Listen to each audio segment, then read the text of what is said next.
There we go. Hopefully that had audio on it. I never know anymore, but it doesn't seem to show on my little like bars of volumes. But then when I watch the video back, it works, and I'm like, okay, let's just trust the system.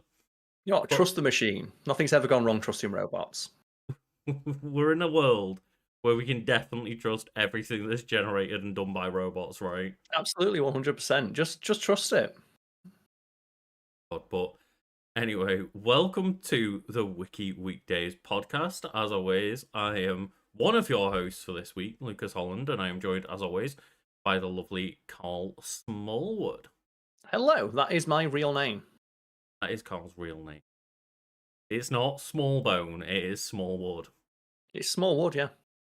And Smallwood. It's funny because like I can't remember whether it was like maybe it was like Instagram or something where like you shared the thing that I sent to our group chat. Oh yeah, just some dude in a like the Prem. He's just called like Alex Smallbone. I'm like, yeah. And the thing is though, I only go on Instagram like once every couple of weeks, so I didn't realize you'd shared that. I just thought you'd like seen it in our group chat, and then I was like, oh no, he shared it on Instagram. I just didn't see it. I don't share much on Instagram. It's the only social media I really still use. But yeah, it's like there's a friend of mine. He doesn't live near it, but we've got to drive past it to get to his house when I go visit him. And just like this road in somewhere in Sheffield called Swallowwood Road. And every time I go past it, I'm like, stop the car so I can get a picture. He's like, no. He refused to let me get a photo next to it because I want to get a photo and just put the caption of like, my last name could be worse. Oh god. That would be one hell of a last name. It's like, hi, I'm Karl Swallowwood. That'd be as well. That'd be a profile photo. That wouldn't it? That would be. I Either expect one day at some point for that friend to give in, and you're just like social media accounts profile picture just be updated of you sitting next to a sign like, hey. It's all good fun. Anyway, welcome to the Wiki Weekdays podcast, and as always, we have a couple of things to do in our little intro section before we kick off. We do. First of all, we have to explain what the format is. It's the format where myself and you scour the internet for a wiki on a subject we're interested in, bring it forward for discussion, and let you, our audience at home, decide on which one you thought brought forward the best discussion. Well, of course, yes, because not only do we bring forward a wiki each for like a little, I was about to say debate style podcast, but it's not really that. It's just two separate podcasts squished together into one. Yeah, it's two mini podcasts making one whole podcast. It is indeed. But the topics for last week where I brought Snow White, the original Snow White, to not cause, too many vile comments in the comment section, but everyone was lovely. Quibi to the conversation. The ill-fated streaming service, right? The failed app/streaming service thought up by tech bros, and we should clarify that when we say which wiki won this week, that's like the vote that you, our audience at home, can decide upon. Go to our Discord and let us know which wiki you thought won this week after you finish listening to this podcast. It's not which wiki is on the subject you're most interested in, but which one brought and inspired the best discussion between myself and Lucas. And what was the wiki last week that brought forward the best discussion, at least in the opinion of our audience? Well, Karl, I won some internet points. Yay! Congratulations, many internet points to you. So the Snow White discussion, more interesting than the Quibi discussion. Or just, I guess, people got more engaged by that one because there's a lot of shit being talked about Snow White in general. Like, talk about something where the only things I've heard have been non-marketing related. Yeah. Just what a flaccid wet fart of a movie. Mm-hmm. Just as I say I said it in the podcast, in 6 months' time, maybe not even that, when people say Snow White, they won't refer to that live action movie. I think give it about a month, honestly. Like, maybe it'll get a little bit of a bump when it goes on to Disney Plus again, but yeah, I don't think anyone's going to be talking about that even like within a week, let alone a month or months. Yeah. Anyway, yeah, at least it inspired a good discussion to be had. Like, honestly, that podcast might have been more interesting than the remake. It's probably longer in the video as well. If you watch that podcast start to finish, you're gonna be more entertained. Yeah. I'm gonna be more animated than Gal Gadot was. And speaking of animated, Karl. Yes. You have a very animated winner of Pet of the Week this week. I'm so happy about this one because I think So, okay, we're going to pull back the curtain a little bit here. Myself and Lucas, we obviously talk about the goings on with the channel. We have a private message back and forth. We'll shoot each other like ideas for recordings, or hey, are you free like today to just like do this? Oh, there's a message in the Discord. Do you want me to respond to it? This is like a Pet of the Week submission that I just sent to you unprompted of like, yes, this is what Pet of the Week should be. And that's the thing is, like, when I say animated, it's literally not animated. But just look at those big doughy eyes. Just yeah. Congratulations to Dom, and it just the quote that was sent along with this Pet of the Week submission is just, "This is Dom, professional CAT." It's like, yeah, I can believe that based off that image of just Dom's big eyes, and it's like, that is a cat-looking cat, right? It's like Mr. T, isn't it? It's like, Mr. T, what's your name? It's like Mr. T. First name Mr., second name period, last name T. It's like, Dom, what is your job? Cat. Like, first name C, middle name A, last name T. Cat. Let's go. It is indeed. Congratulations to Dom for winning Pet of the Week, and if you would like to submit Pet of the Week, then you can be a patron and be over on our Discord and submit over there. But if you'd like to just vote for Pet of the Week, you can just be in our Discord and go to that part of the server where just, yeah, you can react to the different images and videos and stuff. And like, to clarify, we had this come up, like, if you want to submit videos, I can make that work. It doesn't have to necessarily be images. I think I might have said that early on when I was still trying to figure it all out. We might be able to make like a GIF. If someone like submits like a video of their dog doing a backflip or something like that, we might be able to make it a GIF. I can make it a GIF. Would be very difficult. I've made many videos GIFs in the past because exactly, yeah. So you've made like GIFs of your pets, right? But it might be difficult to. That's the thing. If people aren't aware, like when you search for like Dachshunds or sausage dogs, like at this point, half of the GIFs that come up in the first 100 suggestions are just my dogs. Yeah.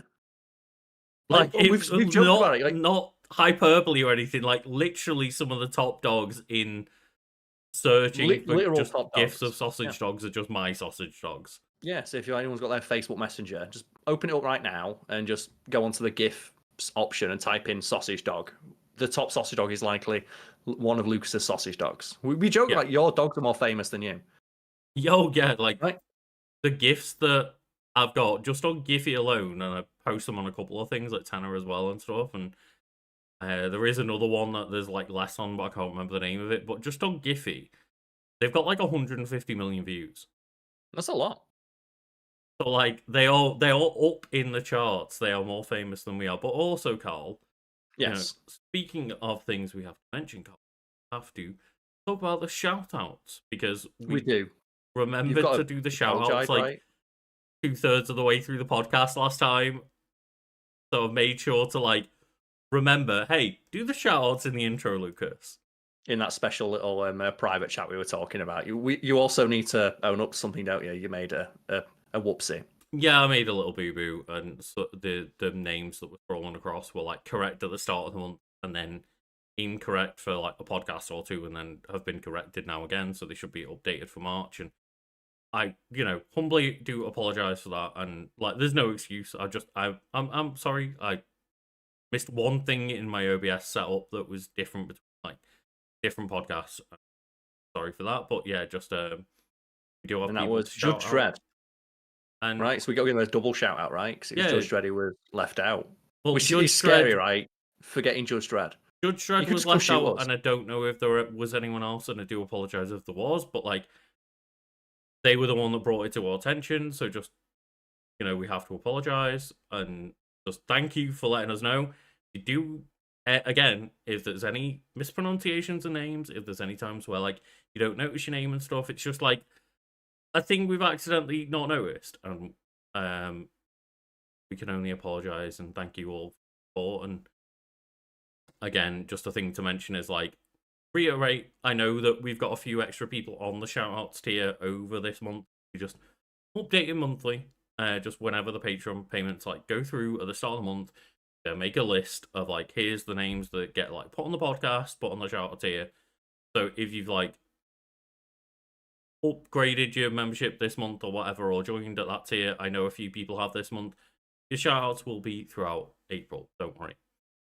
I can always tell when you're reading from a script. I'm not actually reading from a script right now. Well, I'm trying to remember, like, because I know the notes you made for this one, because you're trying very specifically to get all the information that is necessary out. So I was very quiet. It's very important. Uncharacteristically so then, because I know you specifically wanted to get that information out. So hopefully folks at home can understand, hey, we're human, we make mistakes. But hey, if you're giving us money on our Patreon, you're paying for a specific thing, you're entitled to that thing. If we don't give you the thing that you are promised on the Patreon, let us know. There are multiple ways to contact us, and just we're not going to think you're a dick for reaching out saying, hey, you didn't mention my name, even though I paid for the tier where I get my name mentioned. Yeah. We want to know. Because we don't want to continually make that mistake. And yeah, we have a contact a mod section for a reason on our Discord. So always use it. Don't feel like you're being, as Karl said, like a dick or anything for reaching out and just correcting us, giving us a little get what you slap paid on the for. wrist. Yeah, get what you paid for, literally. And exactly. Hopefully what do people pay for, Lucas?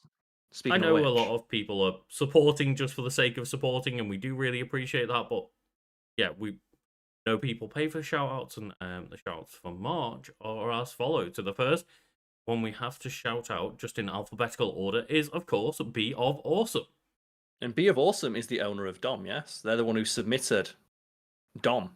I never know because I've always got streamer mode enabled, so it only comes up with the first letter of everyone's name. I believe they were. So Be of Awesome also, like that double. Just excellent. Like, if we'd had more time, we would have made it so Dom just got bigger throughout the stream. Just larger. Right? The domination of Dom. But speaking of D, domination of Dom, we've got another D here, and that is Dan Dilly. Mm-hmm. Nice. That's one of the names there we mispronounced it initially for like 2 shout-outs, and they were very kind, reached out and said, yeah, you're pronouncing the name wrong, which is funny because it being Dilly means that I can put in lots of clips of Ned Flanders when we say that, do their shout-outs at the end of regular videos on a weekend. Mm-hmm. And then the next name that we have to mention is, of course, the person who, also pointed out something. It makes us sound really bad, but 50% of the people we're shouting out, we made mistakes in regards to that. I'm real sorry, but it's Judge Dredd, and thank you very much for letting us know. And again, we just appreciate people letting us know, because just things go by the wayside sometimes. Like, mistakes get made, and we would rather find out sooner rather than later. Yes, we're a team of 2 people, and we're generally autonomous in the things that we deal with on the back end. Like, you deal with, like, we hope it's 50% of stuff, and I deal with it. But sometimes, like, there's something that I assume is your job, and there's something you assume is my job, and just that thing slips through the cracks, and we want to know so we can, preferably make it your job. So, no, make it my job. Okay, yeah, sure. I'm kidding. Actually, the final person we have to shout is Woo One King Day Willy Wonka, which so far is the longest name we have to shout out. And I want to reiterate my standing offer of, if someone can think of a longer name to shout out, or a harder to pronounce thing to shout out, I'm more than welcome you to challenge us by going over to Patreon, subscribing to that tier, and thinking of a funnier thing you'd like to hear us say out loud. Because I'm like the one that normally looks at the Patreon stuff. Speaking of, I'm aware that like there has not only been an updated name to make Woo One King Day Willy Wonka's name longer, there's also been another person that's thrown their hat into the ring. So again, those will all be updated like at the start of the month and stuff. But yeah, just it's very funny seeing that, like, I know that there's more to come. Yeah. And I appreciate that people are like, supporting us and leaning into the bits. I'm waiting for someone to come in and be like she sells seashells by the seashore. Just like one of those, or like Peter Piper picked a pepper. Do you know that one, like Peter Piper picked a pepper? Or how? That's the one I never remember. I can say it, but I just can't remember what it is. So I'm quite good with tongue twisters, because the one is, how much wood could a woodchuck chuck if a woodchuck could chuck wood? I know that one. The one that we always used as a warm up in like youth theatre was just standing there for a couple of minutes, going like red lorry, yellow lorry, and even just trying to think of that, my mouth stumbled a bit. Well, it's they're good tongue twisters, right? They're good like enunciation exercises. Exactly, yeah. So before you would perform, they make sure like, hey, do some practices of these. Same with like when singers do like their vocal warm up stuff, right? Like I've not got a good pitch. Do their scales, yeah. Yeah. The other one for me is it's one of my favorite poems. Learned it when I was a little kid. It's Fuzzy Wuzzy was a bear. Fuzzy Wuzzy had no hair. So Fuzzy Wuzzy wasn't fuzzy, was he? I Okay, love that one. fair. That's a really fun one to say. It's like Fuzzy Wuzzy was a bear. Fuzzy Wuzzy had no hair. So Fuzzy Wuzzy wasn't fuzzy, was he? It's like, oh, it's so fun. But anyway, we've been going on for a very long time. Just one last thing to mention in the intro before we get to it. It's Okay. just that there has like I think just today been like announced of there's a Nintendo Switch 1 Direct happening tomorrow, blah blah blah. I'm not gonna be reacting to that, but what I am gonna be doing is over on Twitch probably. I'll be live reacting to the Nintendo Switch 2 Direct next Wednesday before this next week's podcast goes out. I'll also probably be like just maybe cutting that stream down a little bit and posting it on the Patreon as well. So I've not actually discussed with Karl whether he wants to join in on that or not, but either way, at very least, I'll be doing a little reaction video to that and like the Nintendo Switch 2 news next week. But this week, I'm just like, it's probably going to be like not worth react. The big chunky juicy news is probably going to be saved for next week. Yeah, but obviously, if you want to talk about anything like revealed in that Switch, like Nintendo Direct tomorrow, go on Discord and Luke's will no doubt be in there, being like, "Yo, Yeah, I'll probably be wanting to chat to people about the news that comes out of that, no doubt. But I won't be going to the effort of like making sure that I'm on camera reacting to it and stuff. I'll just enjoy that one. Yeah. But anyway, Karl, I think that's enough introing. We got through a lot that time. We had a lot to clarify and we mention, did, but just we got some tongue twisters down. Of course, go on to your wiki for this week. So let us know what that is. Well, before that, I did look up the Peter Piper tongue twister. So do you want me to go through it, see if we can remember it? So it's Peter Piper picked a peck of pickled peppers, a peck of pickled peppers Peter Piper picked, a Peter Piper picked a peck of pickled peppers, where's the peck of pickled peppers Peter Piper picked? There's a reason I don't remember that one. I'm good at tongue twisters. You know what? If someone can go on our Patreon and get a better one than that. I'm super good at these. At least I will learn, so I used to have a stutter. So one of the ways I learn to get rid of my stutter is learning that I have a weird cadence to my voice. You'll hear I have a weird rolling cadence and I use my hands to go up and down. Mm-hmm. The other one is tongue twisters. Because tongue twisters help you enunciate clearly, which is weird. So I've got a shit accent. But speaking of tongue twisters and alliteration, my choice for this Wiki Weekdays. Well, there's a lot of alliteration in my work now. I think about it. We have Wiki Weekends. We have Fact Fiend. There's Which Wiki Won This Week. But that's all intentional.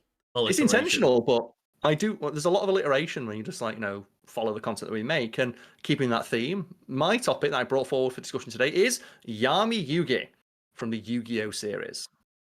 Because we've done a couple episodes on like Yu-Gi-Oh, but they're like video episodes where we put clips in. And I don't want to do another episode on Yu-Gi-Oh because we've put all the clips in that we're probably going to put clips in of. But I thought, let's just talk about Yami Yugi because fucking hell is Yu-Gi-Oh great. Yeah, and that's the thing is like Karl and I enjoy Yu-Gi-Oh, but when Karl says we've used all the clips we want to, kind of, it's because we only know the first couple of seasons worth of Yu-Gi-Oh. Like, we don't actually have that broader knowledge base on the Yu-Gi-Oh, especially anime, let alone game. You only need to watch that the first couple, like, get to Battle City, and you're done. Nothing happened after that, right? Just Yu-Gi-Oh went home. See, I don't... Which one was Battle? Is that where like they do the Egyptian gods and all that? Yeah, like you watch it up to about like when Duke Devlin shows up and it's like let's play Dungeon Dice Monsters and like how about you just gargle my balls? Oh, because the Egyptian gods was after Dice Monsters, right? It might have been, yeah. Either way, like after the Egyptian god arc was done, like Yu-Gi-Oh's done for me. Yeah, that's when I stopped watching. Like I never even considered touching Yu-Gi-Oh GX and things like that. And it's not Yugi, is it? Like Yugi turns up in like the first episode of that.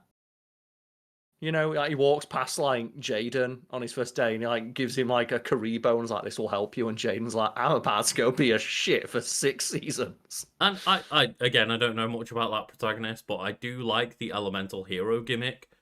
But I do like his gimmick. He also as well has the best like win ratio of any character in Yu-Gi-Oh.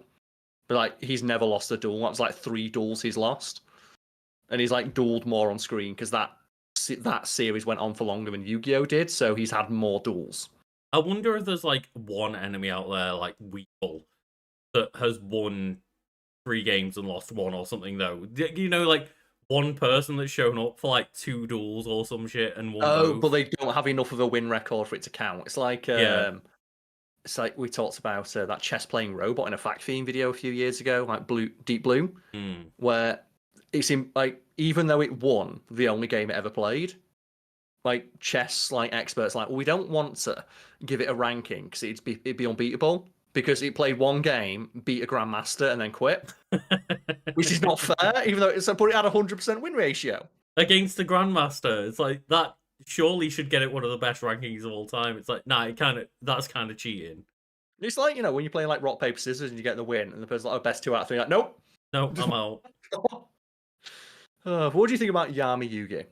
And Um, Yami Yugi, to clarify, is the spirit of the pharaoh that lives inside of Yugi. Yami Yugi to me is, at least from watching the like old, you know, I think it must have been the 4Kids version when I was a kid. I don't know if they've got like an updated dub for Yu-Gi-Oh. I don't think they have got a better. I think it's been the same one, yeah, because it mentions here like the voice actor is in English just Dan Green, and it's been the same voice actor the entire time. Right, yeah. So I think as far as I'm aware, 4Kids English dub is the only English dub we have to go with the original anime, and very much in that version at least. I always remember just being so happy that Yami Yugi turned up because Yugi was always just the terrible whiny bitch of a protagonist. Like, he's a butler, and like Yami Yugi turns up, and like Dan Green's like voice is fantastic, and like I mentioned, he's the only person who's voiced the character in English, as far as I'm aware, at least according to this wiki. Unlike something like Dragon Ball, where Dragon Ball has so many different dubs, and so many to the point where like. And it's like different soundtracks, right? Like people always talk about the Bruce Faulkner version, even though like the Bruce Faulkner soundtrack completely changes the tone. Yeah, and same with a lot of things that were originally done by 4Kids. Like I've got a lot of experience with. I originally watched the 4Kids version of One Piece, and then which is wild, right? Like you know, from your experience, the changes are ridiculous, and like the voice actors are terrible. There's a lot of weird censorship things, and I understand that again, it was trying to aim entirely for children, which One Piece, at least, no, on a network called 4Kids. Yeah, no, but One Piece. That's what I'm being sarcastic. I always love that when people moan about, well, why did they censor it for like 4Kids? It's like, just say that again. Why did they censor it for kids? It's like, oh yeah, being produced by a company that's called 4Kids.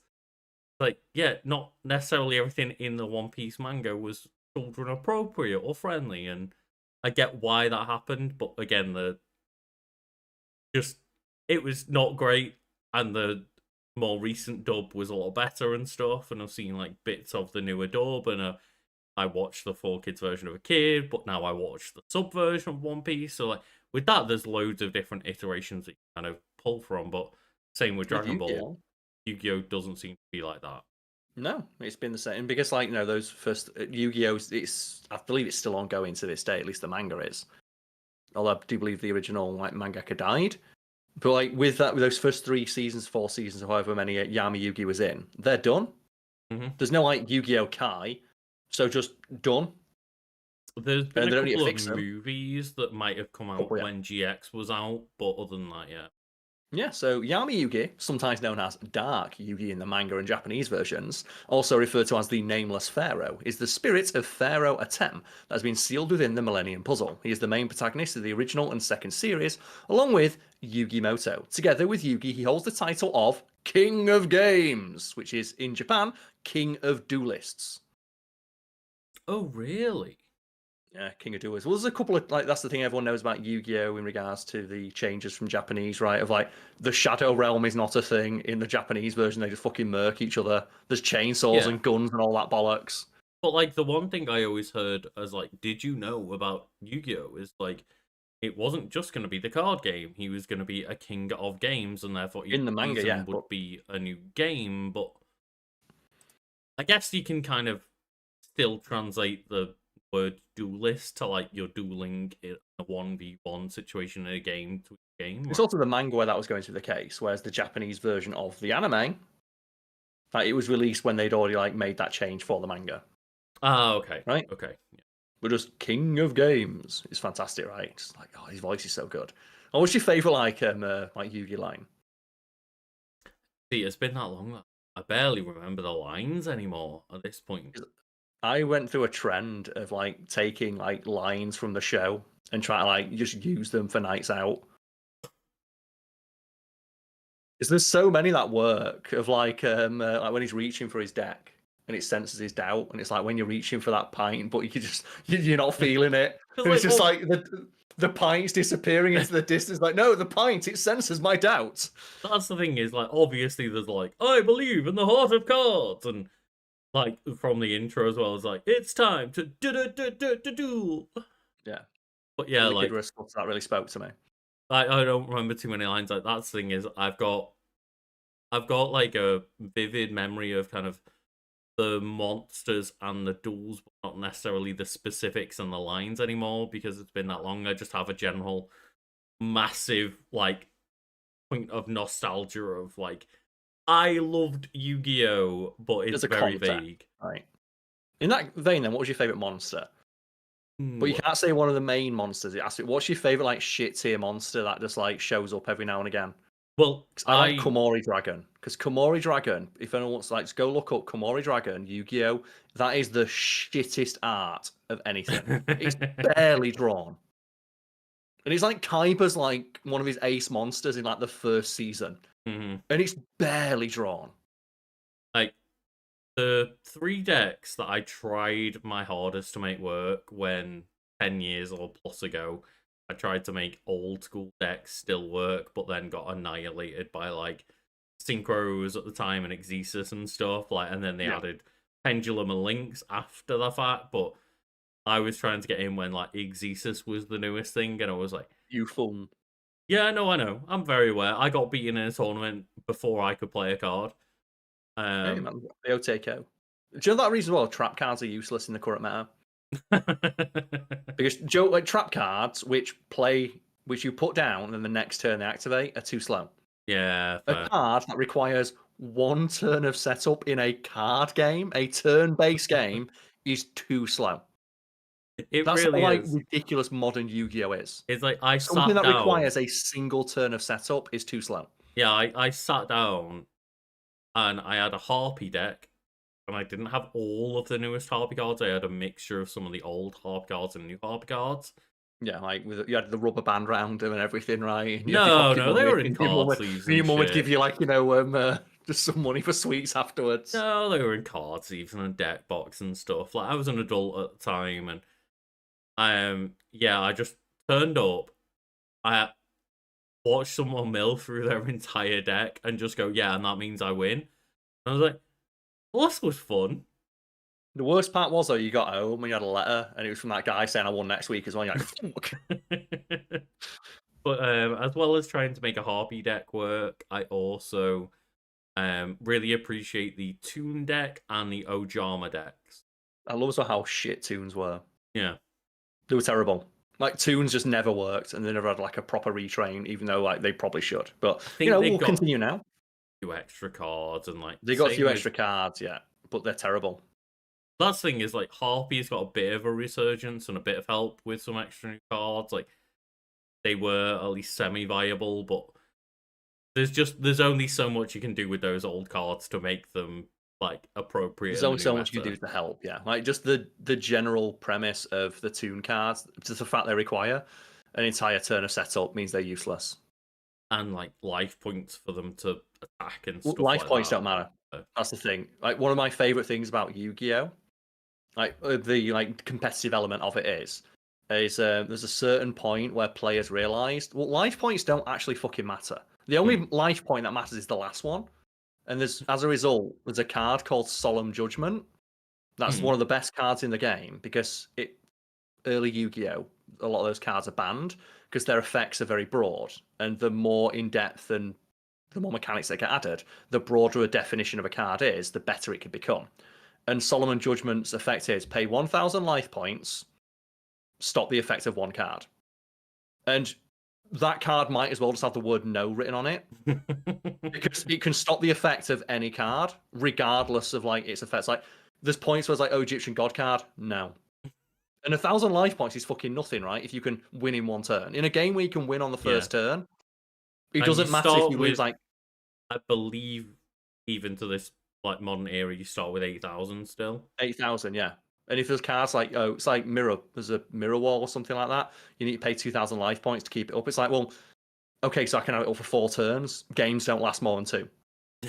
So it means nothing, right? Whereas like the game used to last turns and turns and turns and turns. Like it. Yeah.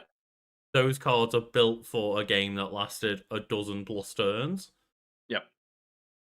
And you started very early. You started with 2,000 life points, I believe, as well. Yeah, but like just the idea of like pay 1,000 life points to stop the effect of any card, and like early game, people are like, well, it's too high a cost. It's the equivalent of letting like a monster attack my life points directly. It's like, but you stop the effect of any card.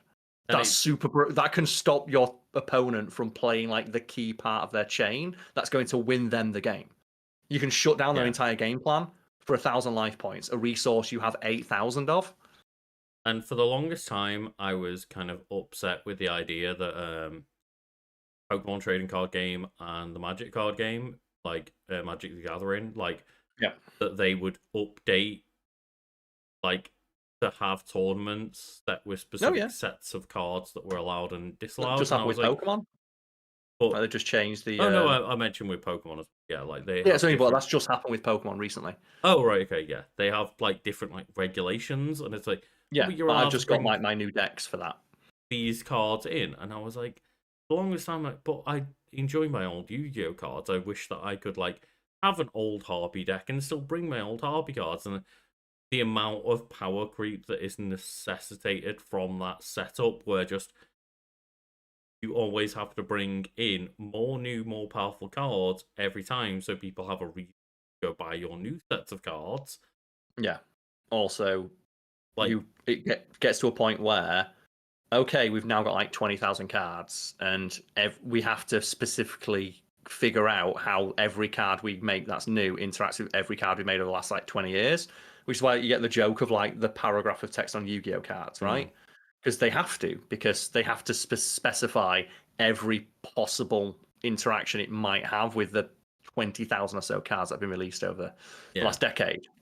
So like I got eventually to the point where I was like, no, actually I've done a 180 on my opinion on this. Is like the way to do it is to make different sets of regulations and different like categories and stuff, so that it doesn't get to the point where Yu-Gi-Oh is just this absolute mess of a card game. Yeah, and if you want to play with the old format in Magic, I think it's like Commander format, or they've got like Legacy format in Yu-Gi-Oh, and it's a fucking nightmare. It's terrible. Yeah, because it's a broken mess. It's like you know what I like playing, like Marvel Rivals. They had that like thing of everyone could play the same character as like a bonus thing. So, that was fun. That was fun for like 3 games. Now I want to play the proper game. No, Karl. They had a mode. I don't know if you touched it, but part of the like current batch of like this Galactica event or whatever, it was like, hey, try out this new mode where like you play as one character for your team, basically. Like one team votes for one character, the other team votes for the other character. And it means that all 12 players have a choice between 2 heroes. And I had a match where I was like, okay, I want to do my mission to get my points for this thing, this event. I'll go and play like the 3 games that he's asking me to play. Yeah. And my first game that I played, it was, you want to play as Spider-Man or Punisher, and 12 people had to be a team full of Spider-Man or Punishers, and it was the most dreadful like competitive experience I've had in a long time. Yeah. And that's like, just why sometimes just whoever's in charge needs to put their thumb on the scale and like, okay, this is not allowed. And in Yu-Gi-Oh has been like, it's so notorious for like, I think there's cards that have been made where they've been banned before they got released. It's to that point where like they announce a new card, and then players are like, okay, allow me to do this. It's like that card is now banned. It's ridiculous, right? But we move on now. So after Yugimoto solved the Millennium Puzzle, Yami Yugi resides in Yugi's body and will take possession of it when Yugi or his friends are in danger. After Yugi became fully aware of Yami's existence, Yugi could voluntarily give control of his body to the Pharaoh. Occasionally, before one would give control to the other, they would, as souls in the mind of this word awfully. Occasionally, before one would give control to the other, they would, as souls in the mind of the one controlling Yugi's body, converse with one another, usually about their options of what to do in a difficult situation. And that's why, like, Yugi is so good at dueling. He's 2-on-1. Yeah, he's always it's 2-on-1. He's got a guy in his head who has like 5,000 years of dueling experience, who also cheats. Yeah, I was gonna say Yami they Yugi also fucking just cheat cheats. because the amount of times we were talking about different regulations and restricted cards and things like that. Yami and Yugi, between them, not to give a shit. They cheat. They And straight like, up cheat. I refer to like the Pharaoh as Yami. I don't think that that's technically correct, but like in It's my head, Atem. there's Yami and Yugi. I don't know why, Whatever. but yeah, they just cheat all the time. They cheat. So when like Yugi says like I believe in the heart of the cards, that is code for like in the manga. It's the Millennium Puzzle manipulates reality to make whatever card is needed appear at the top of the deck.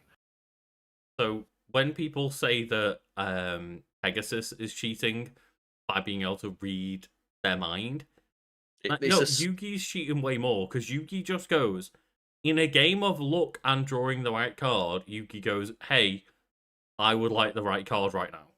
It's arguably like one of the most broken abilities, and it's to the point where in like like Duel Links, like the mobile game. Yeah. They've kind of like gamified this where you have like deck abilities, and one of them is Destined Draw, which is like just Yugi's thing of you just declare a card, that's the next card you draw. It's one of the first abilities they put in the game, and it is still like 5-6 years into that game's life cycle. Speaking of power creep, one of the single best like abilities in the entire game. Because why would it not be one of the best abilities in a game of chance and luck, as you said, to guarantee what you're going to get next turn? That's the most broken ability. Is that the past year plus, have been playing a load, and Karl can probably attest to it, how much I talk about just Balatro. Or Balatro, however you say it, and how much would fucking Yami Yugi whoop ass at like Balatro? Like, he'd be streaming Balatro every day. People be like, my god, he's got the god hand. Like, look at these draws that he's getting. Imagine him playing like fucking poker. Yeah. Like, he'd be like the guy like, I'm gonna hit on 20. What? I'm gonna hit on 20. Draw. Get the 21. ace. Yeah. I'm talking about blackjack there, but yeah, either way, like, I get what you were saying. Like, poker would also be a thing, right? And like, poker would just be the one of like, oh, what card does he need for his flush? Done. Yeah. And every time I'm playing Balatro, where it's a roguelite, it's RNG based, but one of the strongest things that you need to think about is deck manipulation, where just either deleting cards that are useless out of your hand, gaining more cards that you need for the right hands, or like using like the death arcane card to like turn a useless card into a good card and things like that. Yeah. That is one of the most like incredibly useful things that you can learn how to do. And again, it's still based on what like arcane cards you pull and stuff, but just the ability to manipulate your deck is one of the most important skills to learn. And Yugi just gets it for free whenever they want. Yeah, and not to mention as well, like I say, it's 2-on-1. Yeah. It's 2-on-1. He's like every fight 1-on-1 battle he has, he's just jumping the guy. Because imagine it'd be like if you got into a fist fight and you just had a mate who just like came with a steel chair 5 seconds in every single time. Yeah, the amount of every time where, like they start out the fight as Yugimoto or the duel as Yugimoto, and he's like, "Oh man, I don't really know what it's doing," and it's like just the like your move plays, and it's like, "Oh, your move." Just like Atom comes in and is like, "Don't worry, I've got this. Yugi, you sit back. I'm gonna send this bitch to the Shadow Realm." the best tactic they do is like when they're fighting someone who can read their mind, and Yugi's like, "That's not fair." It's like, "Well, it's 2-on-1, so fuck you." And like they say, "Wait a minute, why don't we just like switch minds?" And Mhm. because there's two of them and they trust each other, they know each other's dueling style. Like Yugi will just like switch minds with the Pharaoh, and you're like, "Well," and the Pharaoh will be like, "Well, I trust that Yugi laid the trap card that I need, so I'm just gonna play this trap." Oh, it's the right card. Of course, it was every time. And that's the thing is, like they have the counter to Pegasus, and that's why they beat Pegasus anyway, because Yep. they don't need to know and think about what card is next. They just need to believe that the right card is coming. Therefore, if Pegasus just reads their mind and it's like, well, they're just thinking the right card will come up. What does that mean? Well, it's like there's a great Futurama episode about it where Bender's just like the luckiest like poker player, Mm-hmm. and Fry has the ability to read minds, and he can't beat Bender because like Bender just gets his hand and puts it on the table, and like Fry's like, I can't read his mind, and Bender just says, I think it's like skill is a crutch for those who skill is a crutch for those who actually want to play poker or something like that. I want to find the actual quote because when Bender he says it with such confidence. Yeah, like that's the thing. It's just when Bender knows, hey, I'm relying There entirely is. on luck. Yeah, looking at one's cards is a crutch for players who rely on skill. And then he turns over his cards and says, "Read them and weep after you tell me what they are." And that's the one where it's like Bender gets 4 kings, and it's like, oh, Fry has 4 aces, Hmm. but then like a giant card falls down and crushes the player. It's like 5 kings. There we go, he wins. That's what like Another thing Yugi's is usually like doing. mind reading is great until you come up against a counter, as I say, of luck. A person who doesn't need to. Well, I don't need you to read my mind, so I don't know what I'm doing. Yeah. I don't Like need I to imagine, think like about my card that's coming up. I'm just going to guarantee that I'm lucky. just Yugi could go in and just lay his cards down flat on the table and let the opponent see what they are. He Yeah. can play all his cards face up. I'm still gonna fucking win. And just when it's like, oh, but I have like the different because there's like 7 different millennial items, right? Yeah. And all of them have busted abilities, but the ability to manipulate luck in a card game is In a game of chance, right? the most ridiculous ability. It's like you It's just like reading guarantee you minds win. doesn't help in a game of chance, does it? So when we joke about like Yugi should just play like Joey's deck, Mm-hmm. which relies on luck, right? But anyway, we have here design and appearance. So Yugi's character design was overseen by Kazuki Takahashi. As he exists in Yugi's body, his appearance is largely the same as Yugi's, although many alterations are made when Yami takes control, such as his eyes. And this is something we've talked about before, so I guess we can get a like some feedback from our audience. Like folks at home, do you think that Yugi gets taller when the Pharaoh takes control? He's Or like 2 foot taller. or do you read it the way that I read it it's that because the Pharaoh is more confident and stands in a more confident way, and obviously he starts anime posing. Because when you start anime posing, you just look taller. He's carrying himself with more confidence, so he appears taller, and obviously the angles that he's like shown from are lower, which Or do give the you read it as the way I read it, where where he I gets a read foot it taller. as the child is always there and doing those things, but just for the sake of the audience, they are showing us the taller Yami Yugi just for the sake of like understanding who's in charge. I think it's similar to like One Punch Man. Like Saitama goes into like serious Saitama mode and he gets like more detailed. He always looks like that, but it's the visual representation of him taking the fight seriously. See, Like he's I just always read super it as ripped. he is still in like little Yugi Moto form, being a small child, but this child is not like, the one in charge of the body anymore. So just a visual way to represent that is to show Yami in charge. But I still, like, personally, I just imagine that it's still the small child sitting there stunting on Pegasus. Yeah, he starts JoJo posing, so naturally he looks cooler. But he mentions here that Yami Yugi has a more mature appearance, being taller in stature and having a deeper voice in the dub. So it does say that he has a taller stature. Doesn't say he appears taller. So I guess maybe he does just get taller, even though his outfit's still the same. But So again, his outfit must grow as well. are they taking the anime literally?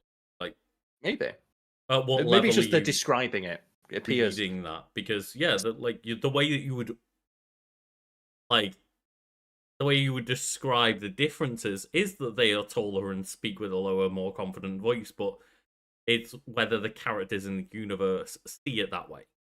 And it appears that they don't, because all the characters talk about how something seems different about Yugi, but they don't seem to be able to like clarify what it is. And if he grew a foot taller and his voice changed, they'd be able to say, "Will Yugi hit puberty midway through this match?" Right? Yeah, But they don't say that. They just say Yugi seems more confident.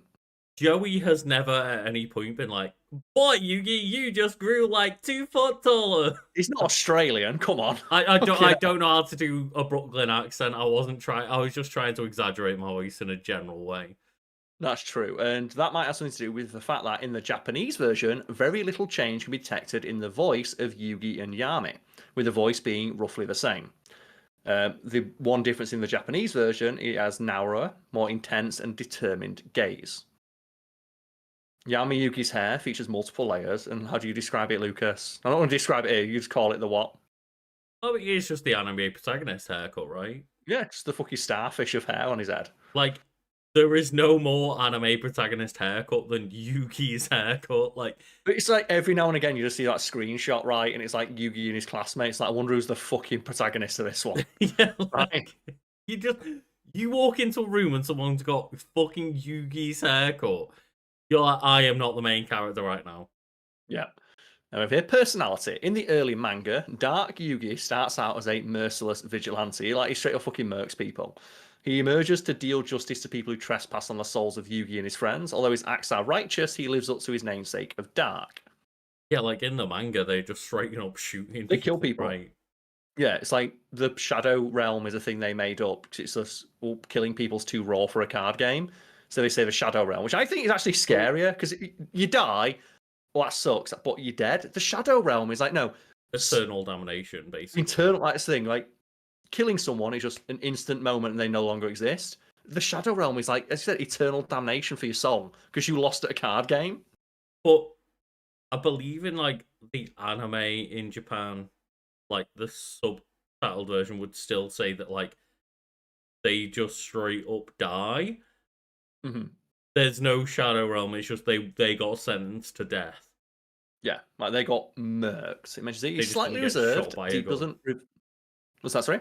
They just didn't get shot by a gun. Sorry. To be fair as well, that like Yami Yugi would kick ass at Russian roulette.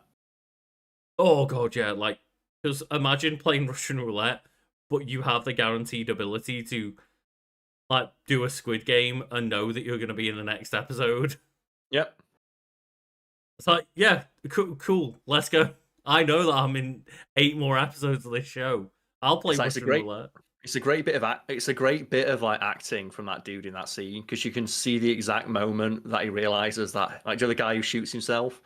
You can see the exact moment he realizes that he's not in season 3. Great. But Yami's pride is considered to be his greatest strength and also his weakness. Initially, he refused to lose games without considering all of the consequences. This has caused him to almost kill Seto Kaiba by attacking his monsters while he stood on a ledge, and the shockwave could have caused him to fall. What a fucking, like, diva, right, is Seto Kaiba. It's so funny because Kaiba is a diva, but Yami Yugi's just like, as you say, the one just JoJo posing. And knowing that everything's going to be fine.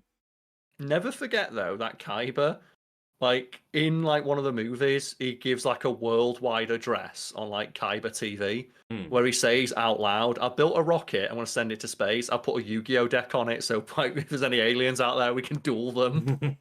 Like, in the Yu-Gi-Oh universe, like, their equivalent of the Voyager probes has a fucking Yu-Gi-Oh deck in it. Which makes it all the better because in the anime version, it has no text on the cards. So like, the aliens just got into it. What the fuck, like Pot of Greed does.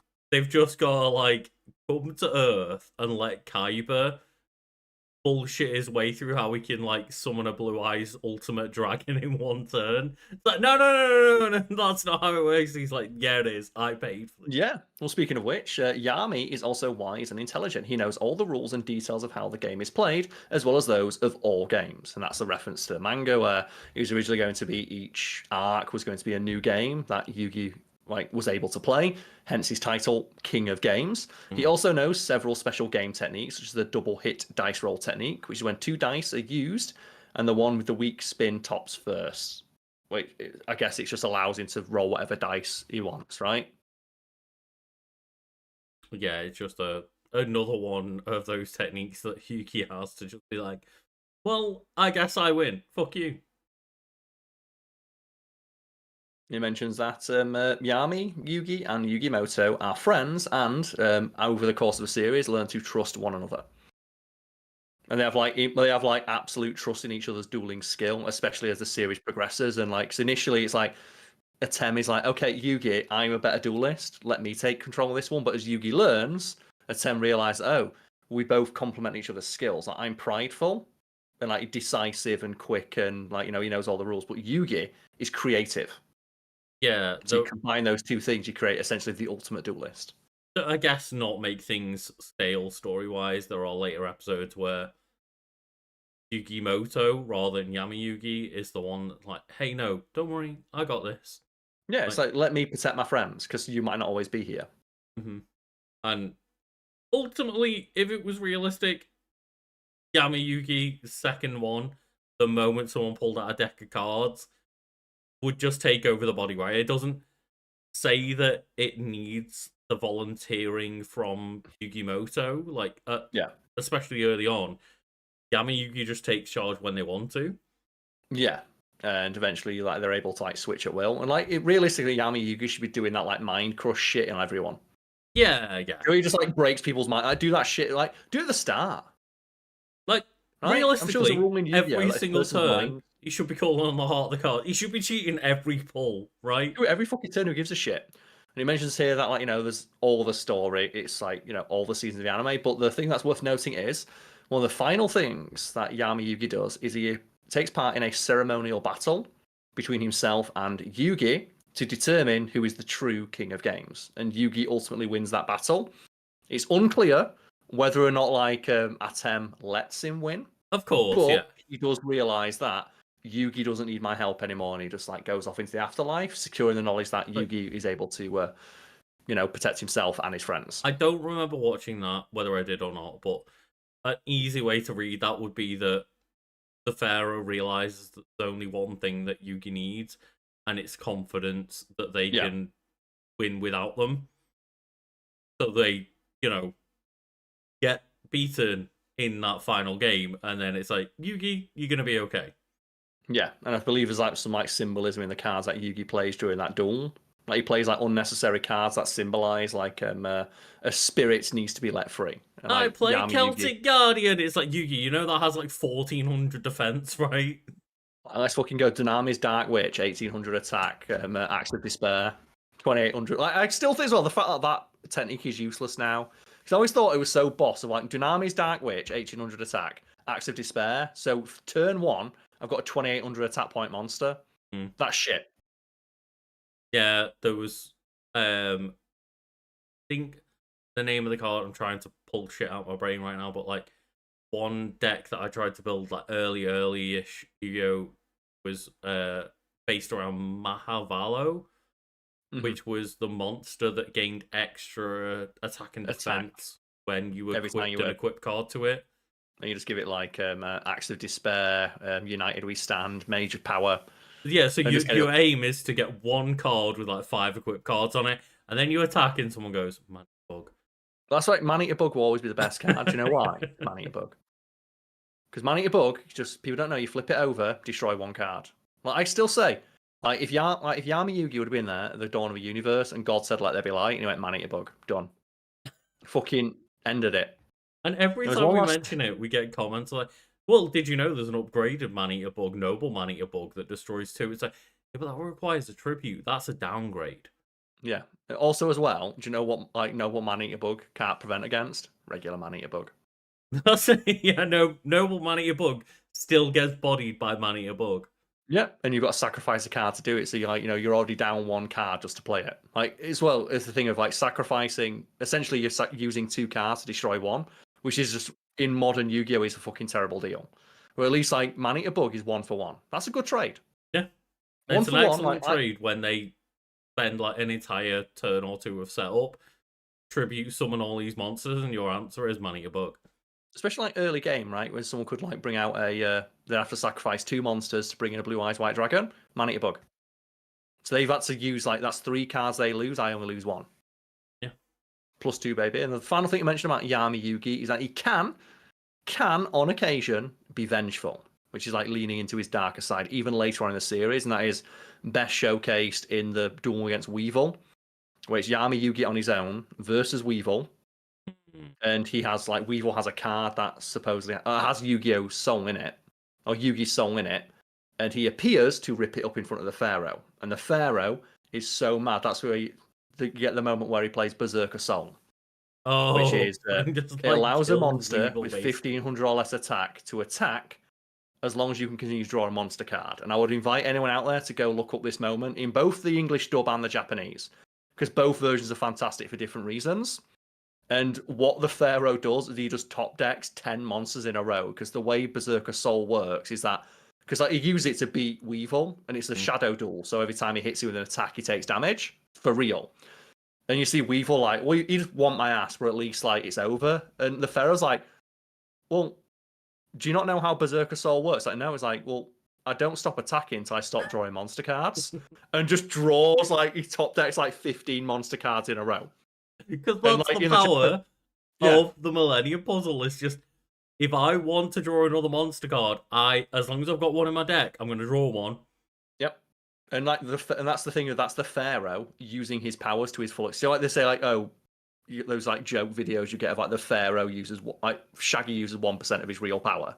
That's the Pharaoh using the full extent of his luck manipulating abilities, where he top decks 15 monster cards in a row. It's the only time they actually use that power is when they state, I believe in the heart of the cards. But in that one battle, it's, no, fuck it. Like, unleash the gates. Just open the gates and I'm going to destroy Weevil. You also know as well that he's using his luck manipulating ability, especially in the original Japanese, because he says draw and declares that it's a monster card before he shows it. And like, because he's Japanese, like, Doro, monster cardo! And he does it like 10 times. And it's like, Doro, monster cardo! And it's fan-fucking-tastic. And I'd invite people to go watch it. He's like, if you think I am overacting that moment, I am not, because it's even more intense. Like, Doro, monster cardo! It's so good. It's like, Weevil just never knew what was coming. And just like, you know as well, like, just all of the spirits are looking on like Weevil deserves that ass beating. Mm-hmm. And obviously, like, he didn't actually rip up the spirit of Yugi, and they're fine. Well, that's the thing, if he had done, he would have top decked 50 cards in a row. I don't know how he'd done it. He'd have flipped his fucking like graveyard over and kept going for it. He'd have like pulled some card that didn't exist that says, bring back every single card from your graveyard, and just done it again. But apparently as well, that is how the card works in real life. And there has been a couple of occasions where people have won tournaments with it. And one of the more, like, do you know one of those things where you can tell if someone like is an arsehole or not because they're like willing to let something happen for the bit. And in those tournaments, like, because you can, if you want, you can keep playing, even there's no reason to because you already won. But it is like a tradition of, if you manage to win with Berserker Soul, just top deck, keep see how many monster cards you can top deck in a row. And of course, you got to say Doro Monster Cardo. There's clips out there of it happening to people, and they immediately forfeit. Oh, when it happens. Right. And it's like, you arsehole! Yeah. Why would you ruin the bit? It's like walking in front of someone who's about to do a flip or something like that. The amount of people that we watch a bunch of Smash Bros. Clips of various different moments over the history, and the amount of times where someone pulls off the coolest combo you'll ever see in your life, and before they hit the edge of the screen and die, someone pause and quit and succeed the game, and it's like, oh, just come on, just let him see you die and get the game. Like, there's a thing where, like, you know, if someone is like styling on you, you just take a step back and appreciate the moment. Like, let the moment happen. Don't be a sore loser. Nobody likes a sore loser. But just that thing of just Doro Monster Cardo. And also, nobody likes a sore winner either. No one likes a soul. But the thing is, if you win with Berserker fucking Soul, No, but like, and you get enjoy the Monster moment of Carol, it. Like, yeah. enjoy that moment, have fun with it, but then just don't be the dickhead afterwards. It's like, hey, I'm gonna style on you and stunt on you and remind you that you lost. It's like, just take the win. Take the win. Get a picture of your opponent. Make it your profile photo. Send them the clip. Have you seen as well? Like something happened in a Yu-Gi-Oh tournament ages ago. Is like people they obviously track all this stuff, Mm-hmm. and someone's like, "Hang on a second. For some reason, Gate Guardian is like trending as like one of the most used cards in competitive like top level decks." And it turns out a bunch of like high level Yu-Gi-Oh players. The reason Luke is making that face, and for audio listeners, he's like just going, "Huh." Yeah. Gate Guardian is one of the worst cards in the entire game. It's like it's terrible. It is useless, and it's especially useless when you don't have its component pieces It because was you can bad only back in summon the Gate day. Guardian. Yeah, and it turned out a bunch of high-level players just put it in their deck after they'd already guaranteed placement, just to try and get it trending. Weird But stunt. it's a flex. It's like the equivalent. Like, I am so good. I'm going to put a dead card in my deck. Like essentially, I'm going to play you with like the Yu-Gi-Oh equivalent of like dueling with So one like hand a behind your bunch of back. people that had already gone through but could still play more games in the tournament just Yeah, started putting it in because they'd already yeah. gained some level of placement. I think about like Pokemon tournaments where people like take their favorite Pokemon. Well, I've already got placements, so I can have fun with it. Or Yeah, like I've already got enough points to get myself through to the next round, so I'm gonna just style on my opponent. yeah, so like just they put a bunch of Gate Guardians in for the memes. I mean, Just go that's on, man. certainly one way to stun. So, Gate Guardian had so many specific requirements to be even like half good, and then was not good anyway, right? Yeah, so it's actually worse than all of its component monsters. So Gate Guardian, if anyone unfamiliar with the card, it's a really powerful monster. It has like nearly Great in the 4,000 anime. attack. Yeah, it has like 4,000 attack, which is like higher than like almost any other monster in the game, save for like super monsters.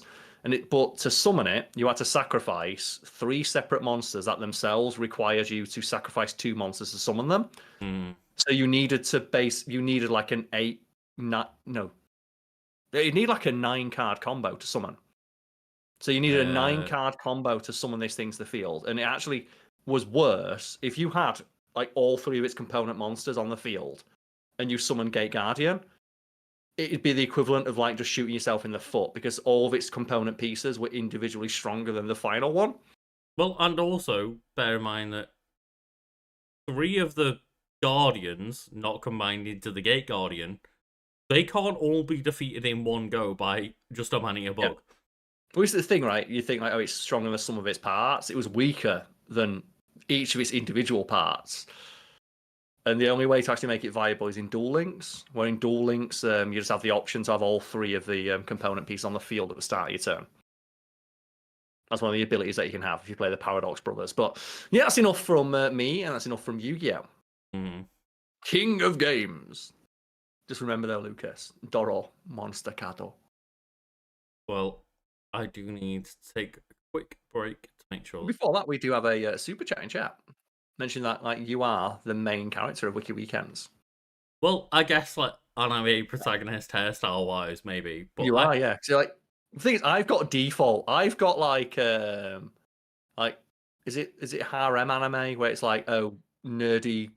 Do you know the ones where it's like Tenchi Muyo or something like that, where it's like goober looking fucking dude who is inexplicably has all the anime women fawning over him.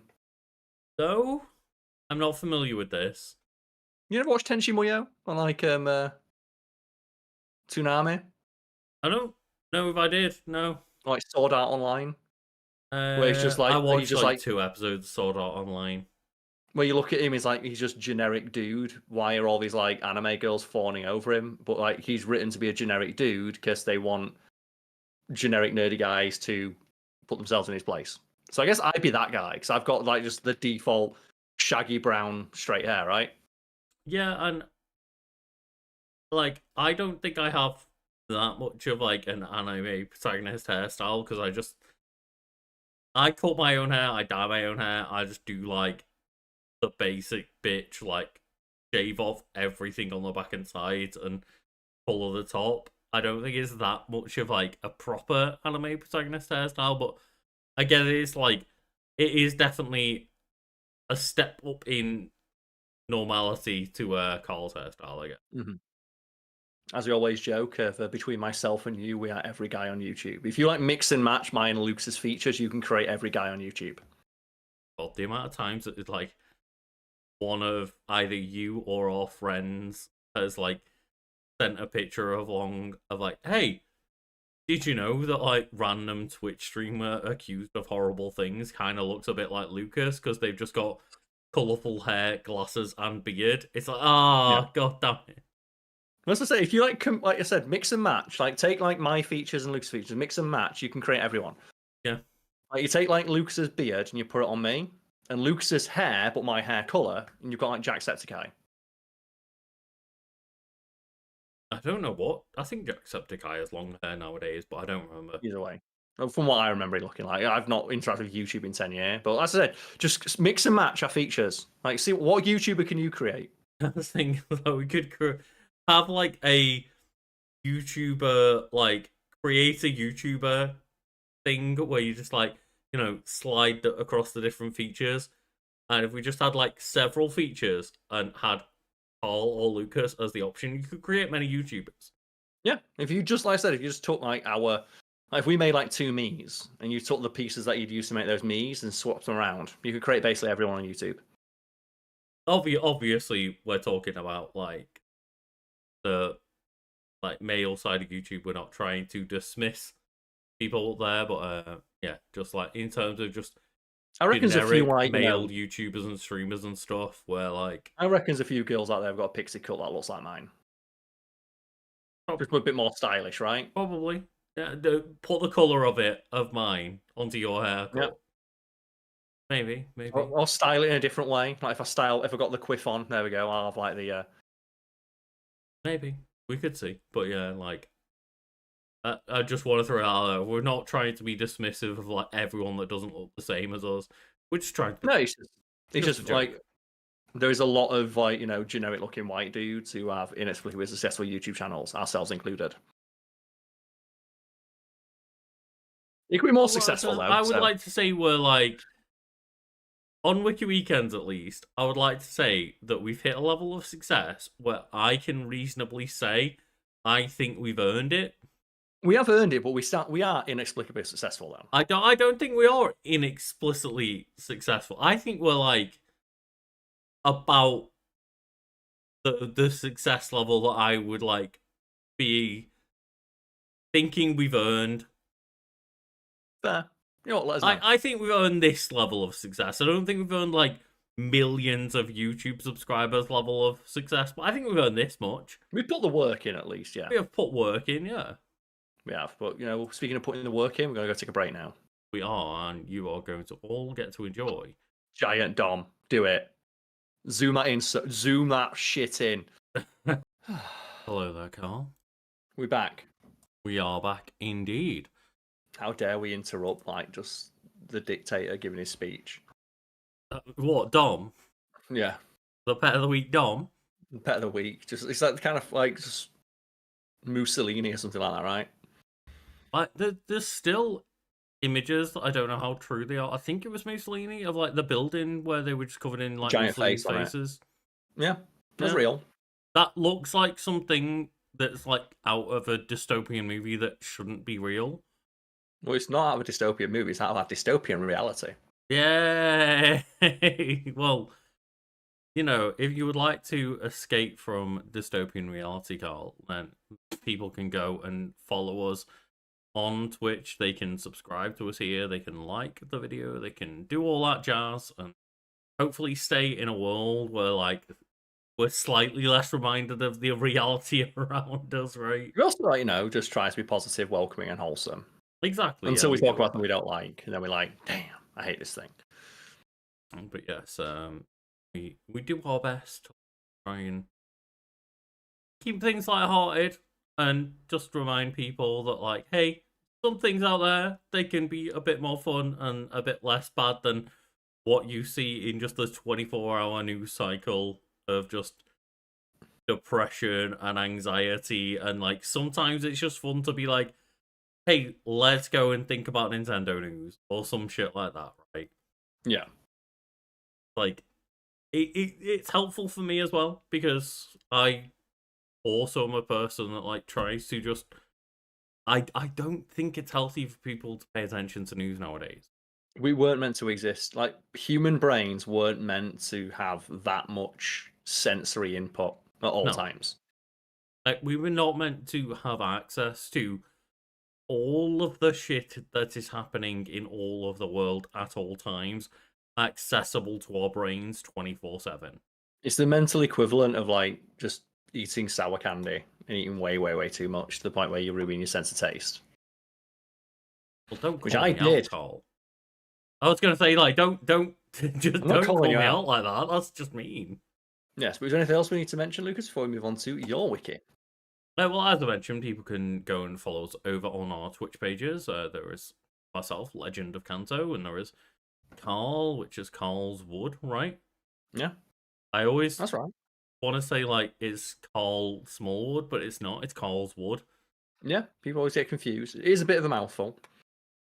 Karl's Wood is a bit of a mouthful indeed. You heard it here first, folks. But of course, you can give us a like to just help people find the rest of the podcast while we're live. You can super chat in to let us know what you think about Yu-Gi-Oh! Or what you think about my topic, which is in the thumbnail and the title of the video. We tried to do a bit of combination, but just so happens that it's in there right there, which is of course Tony Hawk Games. And so what's this inspired by then? Is there a new Tony Hawk's games coming out? Because I think every time I ask, is there a new Tony Hawk game coming out? The answer is yes, there's always a new Tony Hawk game getting made. Tony Hawk's is the X-Men like franchise of gaming where seemingly someone's always trying to hold on to the rights to the Tony Hawk's brand. well, it was actually inspired by a news article talking about Tony Hawk game, which I don't want to get into. Okay.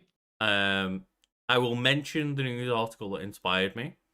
I'm not going to get into like the politics and like drama of the news article because I don't care enough to like actually get into the weeds of it. But it was basically like, hey, Tony Hawk's 3 and 4 is a game that's coming out.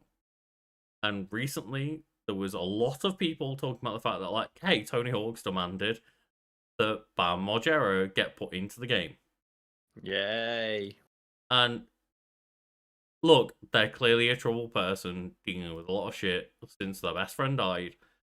I don't really want to get into the weeds of that. They seem to be not doing great. Again, it's just... You're not going to hold someone not doing great against them, but Bam Margera is a proven liability. Yes, and to a media product, as clearly evidenced by the latest Jackass movie, where even though they had the rights to all the footage he already shot, they excised it almost wholesale from that movie out of respect for just, if he's not doing well, then we're just going to leave it. Yeah, they were kind of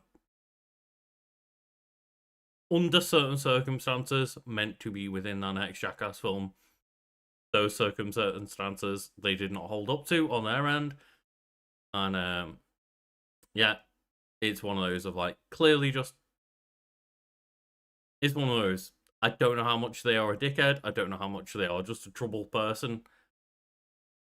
Either way, it's a bit of a shame, but it just seems that like Tony Hawk's is like, hey, this person either is or was a friend. I want them in the game because they were in the original Tony Hawk's 3 and 4. Cool. But I just wonder if he's gonna like put as much of a fight up to get like Dead Eddie into it and Django Fett.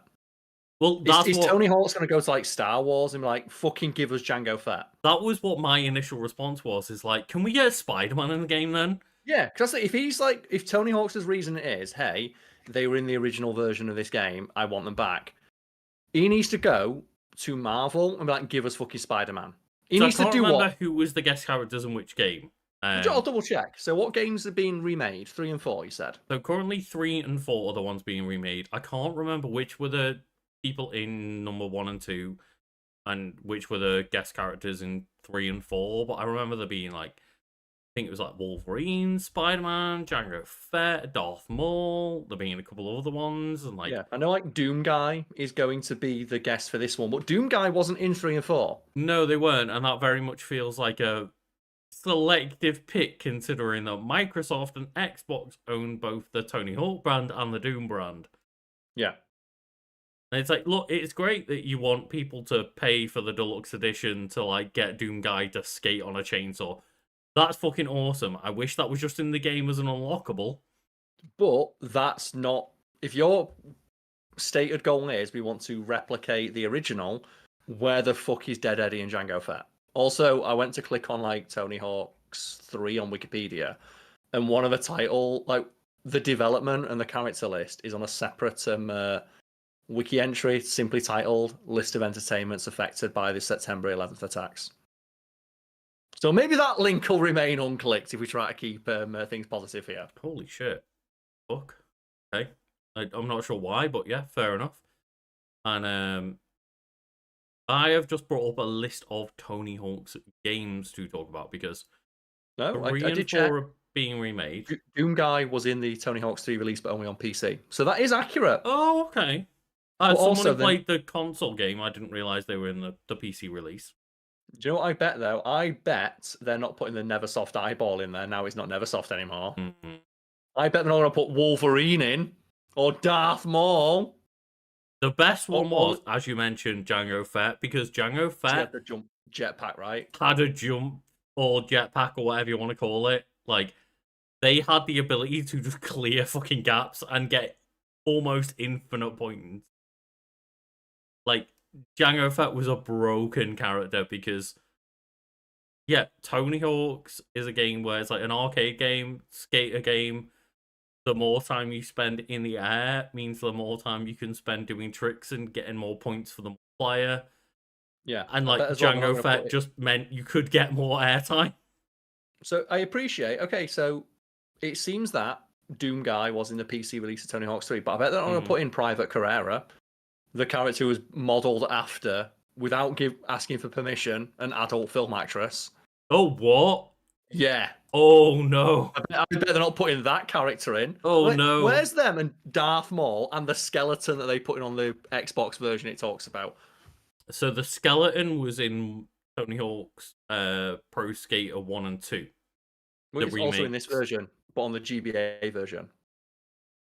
Oh, okay, yeah. So the skeleton they did put in 1 and 2 remake, and the kind of like games journalism talk, and Tony Hawk has talked about it and stuff, like with the Tony Hawk's 3 and 4, where the follow-up to Tony Hawk's Pro Skater 1 and 2, they were also going to get a similar remake, and then it got cancelled. And for a couple of years, people were like, well, it's a shame that the developers of Tony Hawk's Pro Skater 1 and 2 were kind of just like, a lot of people left, but it was Vicarious Visions. They got brought in to just kind of become Call of Duty people again. Yeah. And it was like, hey, they were an Activision thing. Everyone under Activision basically ended up as either leaving or making Call of Duty shit. I've also looked at some other characters. So in the 4th game, they had Django Fett, Dead Eddie, the mascot of Iron Maiden. So if Tony Hawk's isn't going to like Bruce Dickinson's house, it's like, give us fucking your mascot again. Also, several porn actresses. Jesus Christ. Hey man, the 90s were a wild time. I mean, Tony Hawk's 4 must have been the noughties, because that was GameCube game that I owned. The noughties. Maybe they were trying to get some of that like BMX Triple X money. Yeah, they were. Remember that clearly. game? But just yeah, for a while it was like, hey, 3 and 4 were in existence. Vicarious Visions is making Call of Duty now. It's gone. And now they've announced that, like, hey, we've got a 3 and 4 coming out, and it's put Call of Duty man in it. It just the worst thing is Call of Duty level in and let me grind the gun as it shoots civilians and commits war crimes. The worst thing for me is not the guest characters, though. The worst thing, at least before release, talking about it before release, so we can't fully talk about how it's implemented. But the current conversation is that, like, hey, Tony Hawk's 4 will be changed into the 2-minute timer way that 1, 2, and 3 worked.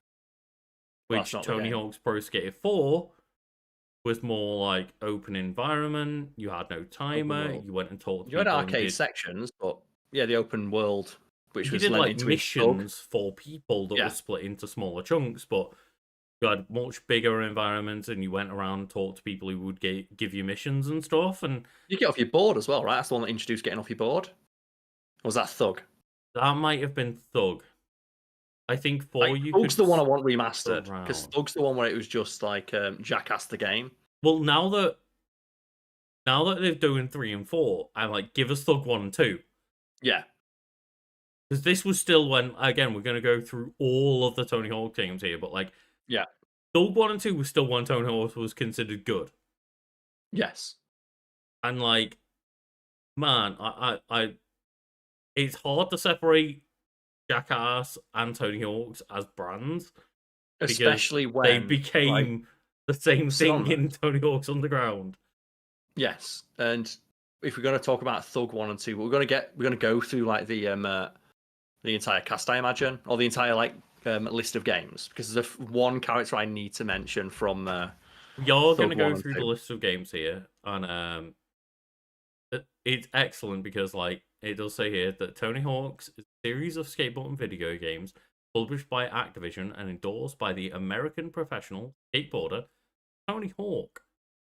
From 1999 to 2007, the series was primarily developed for home consoles, developed by Neversoft, generally annual releases. Then in 2008, Activision transferred the franchise to Robomodo, which released several editions before Activision license expired in 2018, and obviously get games every now and then since then. But like, they've tried so hard to make Tony Hawk's a thing, but Tony Hawk's was a very early noughties, late 90s thing. And I feel like if not for Jackass, I don't think Tony Hawk's would have continued being a thing, because Jackass and its like blend of like slapstick and humor and its skateboarding culture, you know, because like most of the people from Jackass all met at Big Brother magazine, which is focused on skateboarding, save for Johnny Knoxville, who's just straight up a fucking actor / journalist who fell ass backwards into leading them.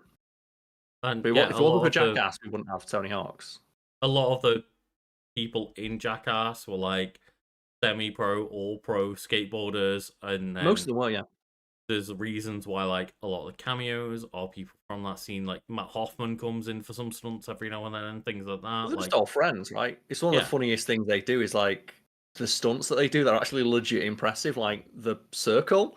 Like they do the full loop the loop, and they get Matt Hoffman to do a fucking loop the loop on like a tiny little bike. Yeah, like a tiny BMX that Matt Hoffman's like, I'm gonna do a loop the loop in a tiny BMX. And it's like, in a fat suit as well. can do that because they're just mates. Yeah, but also the influence it had on the Tony Hawk's games of, okay, they're no longer the 90s style or the arcade style games that were necessitated by the limitations of consoles in the 90s. We're going to tell a story with like, you know, and put in Jackass style stunts and like gags. And that like you can feel like the kind of power that Tony Hawk has over the franchise, because they are not a person that like maybe like I imagine Tiger Woods maybe does, where they had the Tiger Woods GA franchise for like what's the thing, like years. Tony Hawk's kickstarted that. Like Tony Hawk's, like we've talked about on an old podcast, didn't we? Of Tony Hawk's kickstarted the genre of celebrity name sport, and also Tony Hawk's, like Kelly Slater, Matt Hoffman. Like Tony Hawk's also like attributes like essentially their financial success to those first games. Of course, yeah, because like he was a pretty successful skateboarder, but he was a successful skateboarder, a career that is quite niche, and then he went from that to his name is now synonymous with one of the most popular games of all time. There was not much money on the table for pro skateboarders other than just like sponsorship deals, right? Sponsorship deals, which weren't that lucrative at the time. But then he talks about the fact that like all of a sudden I went from like having no money to Do you want to be the face of this franchise and earn millions? Yeah. Yes, please. And just I can't remember exactly when it was. It might have been after like the first game, and then they were renegotiating and was just like, here's millions on the table, or whether it was just the first game, I can't quite remember. But Tony Hawk was publicly stated like how much the games has meant to them, both just branding wise Financially. and financially wise. Just yeah, it means a lot to them, and they've been heavily involved to the point where like even now they can go, no, put my friend in the game. Well, that's one of the things. Well, like the amount of like people that are in the game just because Tony Hawk's like them, right? Yeah. And yeah, it's one of those wild things of just there are names like, for example, Rodney Mullen, where the only thing I'm aware of them for is like being in Tony Hawk's and having a specific move, which was like the Dark Slide, I think it was called. Rodney Mullen invented a lot. So the stories as told by Tony Hawk's is like when they were asking for like, okay, so who are the other big names? And they went and got like a couple of the bigger ones, like Bob Burnquist and stuff like that. And then he said, well, put Rodney Mullen in. And the reason they didn't want to put Rodney Mullen in is because he's like a really technical skater, and they couldn't figure out how to do a lot of the stuff. Like his signature moves was too difficult to render in the games. Like the technical limitations prevented them from having the level of fidelity required to realize his signature moves and the stuff he invented. And so I was like, no, put him in anyway. Like if it's a skateboarding game, Rodney Mullen fucking goes in this game. Yeah, and obviously over the years, like over the different editions of the games, like Tony Hawk Pro Skater 2 was the one that put the manual in. I think 3 put the revert in, and there's like pretty much every single game. Obviously, like not only do they add new parks, new locations, new skaters, it's like they put in new moves, they put in new features. Yeah, because actually, you know, one of my favorite challenges, I think it's in Thug 1 or 2. They had a great challenge where it's the Tony Hawk series challenge where, okay, get 20,000 points, but you can only do moves that were existed in Tony Hawk's 1. So you couldn't do reverts or manuals.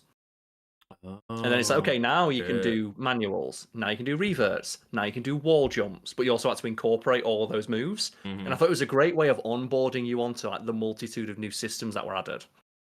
That sounds cool, yeah, because yeah, the original game was pretty much all you could grind to keep your combo going, but that was maybe about it, really.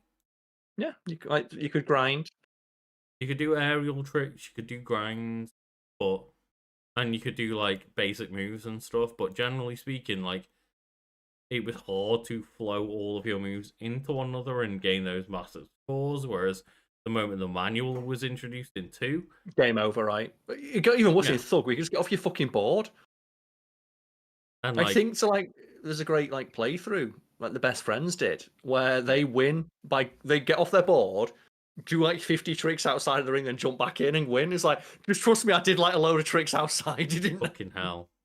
Like it was to that extent you could jump out of like the place you're supposed to do tricks, run and just go get a bunch of points and come back in. And it's really wild because yeah, the Tony Hawk's Pro Skater 1 and 2 remakes, they put like older system, newer systems from 3 and 4 into that game. So, like you'll be playing like Tony Hawk's Pro Skater 1 levels, but you're doing it with manuals and reverts and wall jumps applicable. Yeah, so, like all sorts of crazy bullshit. It's great. Yeah, it's really cool. And I'm glad that we're gonna get 3 and 4. I'm a bit trepidatious about the fact that like I really loved 4. 4 was the first one I owned, and like I played a lot of 1, 3, maybe more of 3 than I realized. At my friends' houses and stuff, and then finally ended up buying Tony Hawk's Pro Skater 4 for myself. But I was never like too hot on the idea of everything being 2-minute missions. I don't dislike it, but I also don't love it. It's also the fact that I liked exploring the levels. Yeah. But it made sense for the first couple of games. Just like the limitations of a system meant that 2 minutes was about enough time to see everything in a level. But If you like, cut it into 2-minute chunks, a player couldn't get bored of, like, say, the airport. yeah. But in later games, you don't need to. Actually, you can build much bigger levels. Like, you want to explore them. There's a lot more stuff you can put in there, right? Yeah, because like I really enjoyed playing 1 and 2 remake, but having fun playing levels. I kind of remembered most of them, and I was enjoying like the soundtrack and stuff. Obviously, the soundtrack incredible to a lot of the earlier games, and Do you remember as well they teased that for so long? Where they were like yeah, teasing the soundtrack, and then the last thing it said, "Of fucking course, Superman is in there, right? Of yeah, course, it's yeah, the first thing we did." of course. And those elements were great, but just me going back, I mean, like I don't remember a lot of these maps very fondly, and the 2 minute timers like not what I loved the franchise for, and I guess like yeah, I just again I played a lot of 1, 2, and 3 at friends' houses and stuff, but Yeah. my first game owning experience in Tony Hawk was 4, where you had a bit more time and explored levels and stuff, but it's I just also like the extra modes they added because first you like score attack and time attack, but then when they started adding stuff like remember the fireball fight? oh Remember that one? So that was like I think that was in Thug where they introduced like where you did a kickflip and you shoot a fireball out. That was really fun. It was like skate tag, and me and my mates would just like run around the big level shooting fireballs at each other, and you've got to use your skating skills to get away. yeah. Because By the obviously when time they're Thug about to hit came you, you out, could I like was probably busy playing too much like Halo and Smash Bros. but I always found that was like a lot of fun. Hmm. Like doing like the fireball fights or remember stage builders and just build Yeah, like yeah. ridiculous fucking stages and just trying them out. That was so fun. That's one thing that I'm very glad that the games have kind of kept up with, because even I think they had like loads of custom levels, which I didn't get too deep into, but they had loads Yeah. of like weird custom user made challenge levels that were like crazy hard and stuff. And Yeah. But I didn't like those in the newer ones because there was something about how simple the older ones were. When I'd go to my mate's house, we'd play it every week. And every time I go to his house to be a new stage. And just one time he just built, okay, all it has on it is just a giant square and there's a circle railing, and that's it. And the thing is though, like, because in that the higher your score goes in Tony Hawk's, the faster you'd go. And what if we play and we put on the mode where you got to hit each other to win? right. If you hit the other person, it's whoever's going fastest tags, and we just go on opposite ends. It's like whoever can get the highest score points as you hit each other in the middle. And if you win, you keep going and speed up, and then the other person's got to try and catch up and get It's you. basically like Tony Hawk jousting at that point. Yeah. And that's the thing, the fact like we made that game up ourselves, like just the Tony Hawk's jousting. And then one time my mate's like, "No, I want to go the same way as you and try and catch you up." But like while he's doing that, I'm just getting slowly faster and faster and faster. Yeah. It's fantastic. I love it. It's great. Oh, but getting to the list of games, Carl, I'll get Yes. to just beforehand the list of platforms available. It's been on every platform, right? I'd imagine Tony Hawk's is so many, I so remember many playing like platforms the where Game Boy Advance. yeah, like a Tony Hawk's game has been available on this list of platforms, Carl. I'm just gonna Okay, blast through them because there's a lot. But guess it's PS1. PlayStation, PS2, PS3, PS4, PS5, PlayStation Portable, not Vita, N64, GameCube, Wii, Nintendo Switch, not Wii U, Game Boy Color, Game Boy Advance, Nintendo DS, not 3DS, Dreamcast, Xbox, Xbox 360, Xbox One, Xbox Series S and X and S, Windows, Macintosh, Engage, Mobile, iOS, and Android. And it's one of my favorite things going through older. We have to keep mentioning the Engage, right? Yeah, the older It's the Engage that franchises. gets me. The fucking Engage has to always come up. One time we need to talk about the Engage, and the only thing I'm going to say about the Engage to wet people's whistle of it was a phone that was marketed as a phone that plays games, but it functioned as neither because to change the game you had to take the battery out, which would turn the phone off. And as well, the games that you could play in it were basically just about as advanced as like what you were playing years ago on a Game Boy Color. Yeah. Maybe between like Game Boy Color, Game Boy Advance level, but like You just look at a Game Boy Advance and be like, I'd rather play games that. on that. Also, the screen was shit. The screen quality was worse. That's what I mean. Is like the screen quality was shit. It was more pixelated. The game just weren't as advanced as the Game Boy Advance. Like the N-Gage was just such a shit show that it's so funny that it has to be listed as notable platforms. Like Because as so well, many people times when we revisit 90s, early noughties franchises. Because people are probably thinking, well, surely it's like just a port. It's like, no, the games for the N-Gage were specifically made for the N-Gage. And a lot of the time they would be framed as like, oh, play Tony Hawk's Pro Skater 3 on the N-Gage and stuff, but they were uniquely original games, same as they would be for the Game Boy version. Yep, and do you know what I get really mad at? This is the thing. So, Lucas, in the Discord, I've sent you a couple of pictures from Tony Hawk's guest characters. I saw you just put Shrek up at some point. I'm like, what's Never going forget, on? like, do you know what? When's Tony Hawk going to be like going to DreamWorks of like, hey, give us fucking Shrek back? What is But the second thing that you sent? That's Thud. He's in Thug 2 and he eats Eric Sparrow. He's like a monster man. I'm gonna put up a picture of Thud on the podcast because like, he's a monster man. But Lucas, do you remember the Xperia Play? So I'm going to now give you a glimpse into a theoretical, so it's like this is a fork in history. So Xperia Play was a Sony phone. Yeah, and this Sony is before Xperia. Sony decided to make a PSP. And Lucas, what do you see? That's a PSP Go. Yep. So before the PSP was a thing, Sony made something called it was the Xperia Play, and that was a Sony Xperia phone that you could fold up, and below it would be PlayStation controls. And I remember having one of those, and that was an absolute beast for emulation. Oh dear God! This picture is big, Karl.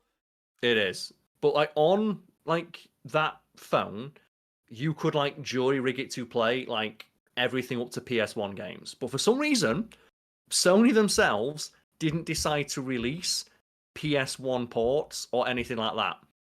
So as a result, the only things you could play on it were shitty mobile games. But if you could jury rig and jailbreak it, which I immediately did, it played every Game Boy game, it played SNES games, it played Sega games, it said like PS1 games. But Sony themselves never did anything with it, and it's like, can you imagine if that level of technology still existed and we my iPhone could just pop up and it would be my Switch and my iPhone at the same time? I'm sorry, Karl sent me an image that I didn't realize was so large. So I've just been trying to resize it for people to see. Is this the Xperia Play? The Xperia Play. That image was so big, but it's just a glimpse into a potential future, right? Of like, imagine if like that didn't die on its ass and Sony decided to keep doubling down with their phones. That's a PSP Go. It's a PSP Go, yeah. But just it was a shit as a phone. It was shit at playing games. Yeah. But if they did that now, and they put that level of technology into that, and they said it plays everything. Wait, do you not want a giant 7-inch screen between your DualSense controller? No. That only that's the thing about like games remotely over Wi-Fi. I never use my Switch remotely because it's too big. But that is such an elegant solution. Yeah. It's a shame because like I had one of those and I said it was a beast for emulation and it worked as a phone. And because it used fucking buttons, you never worried about like, your screen getting fucking thumb marks on it. It's when I see people playing mobile games now and they're rubbing the thumb on the fucking touch screen, it's like, well, one, your thumb's covering up half the fucking screen. Whereas that would have been perfect, but it's one thing that I get really frustrated by is like I've every now and then tried out the Xbox version of like not remote play but like the streaming on mobiles. Yeah. And the games that don't have like the equivalent of touchpad controls like on the screen, they're like, "Oh, just connect the Xbox controller." Well, so what's the fucking point then? Connect an Xbox controller to my phone, set my phone separately on a stand, then play. Like I might as well be sitting there playing on my Xbox on the TV. If I want to do that, I can just sit 20 foot away from my fucking screen. Yeah, right. Like it just seems it's inconvenient still. Like the games that do have touch controls, great. I've done some of them streaming wise, worked out relatively fine, and it's been a good enough compromise for me to be able to like lie in bed and stream a game easily. But like the But games that still, like can connect a Bluetooth controller and use your Xbox controller and hang your like phone somewhere to use the tiny screen, it's like no, I but don't want that imagine, yeah, shit. imagine if the Xperia Play got more play than just phones, like especially like Sony, because they have the rights. They could have put like like it has like the triangle, the circle, the square, and the cross right on there. Imagine a separate universe, Carl. Go into the multiverse and imagine where the N-Gage kicked off. Yeah, if just someone make it, if I could go back in time and not have to change history too much, and I could just go into Nokia's headquarters and be like, just a bit of a pro tip, move the game slot. Why? If you have to take the fucking battery out every time, no one's going to do it. And I can't believe they thought that was a good idea. You have to take the battery out. And keep in mind, like, phone batteries don't come out these days, but phone batteries were fucking in there. Do you know why? Because the amount of times where you drop a phone and the battery would fly out, they had to be in there like swimwear. And it's And all similar that would to happen like is you'd be kind playing of the game and the battery would fall out. it is similar to like the idea of like a parallel universe where what would happen to the PlayStation Vita if they didn't rely on those like memory sticks that you had to buy that were proprietary from Sony. Proprietary, yeah. If they just let them use micro SDs, or like one of these things, one of these like an SD card, And right? But whatever. speaking of parallel universe, Dragon in Yes. the West gave us a little super chat here where they said they should put in the Arbiter grinding on his energy sword. Microsoft owns Halo, and that is true. And I'm surprised. We often joke about the fact that like, hey, you know all that weird like technology, Spider-Man, like PlayStation games. Why are they not all Sony branded? And similar here of like Xbox, you own so many studios now. You own Activision, you own Bethesda. So they're putting Doom Guy in, I suppose, Like but they're still, putting Doom Guy in, but seemingly as a reference. like put more in. Like just say put fucking Master Chief Like in there. again, That way you can have put Master Chief in versus Doom Guy. put in the Forza car as a fucking skater. No, put it into the skateboard. Yeah, like Put it that's into what track. just Oh, can you imagine if you had a Forza track and you can grind around like fucking Le Mans? you mentioned earlier, like you joked about a Call of Duty guy being there. Why aren't they? Why Call of isn't Duty there guy skins within in like there of like Thug. Master Chief, Arbiter? Well, Like, why are that's there why I not said it. custom skateboards that are fucking energy swords or lancers? Why is That's why I Marcus said it. Phoenix not a skin in that shit? Like, get on your shit, Oh, Microsoft. give me General Ram. Yeah, Like General Ram and his like abilities are surrounded by the krill. fuck it. I might only buy one of those skins, but I might buy one of those skins. Well, You know that's the what I mean? problem, right? 'Cause they'd all be paid. It wouldn't be like back in the day where you'd It unlock wouldn't like, be. oh, It wouldn't you be. can But I unlock might buy Darth one of Maul. them. I might buy one of them, and you know what? Everyone might buy one of them. And the fact that they're doing it of just straight up like, we'll put Bam Margera in the game. It's like, well, have you put Master Chief in it yet?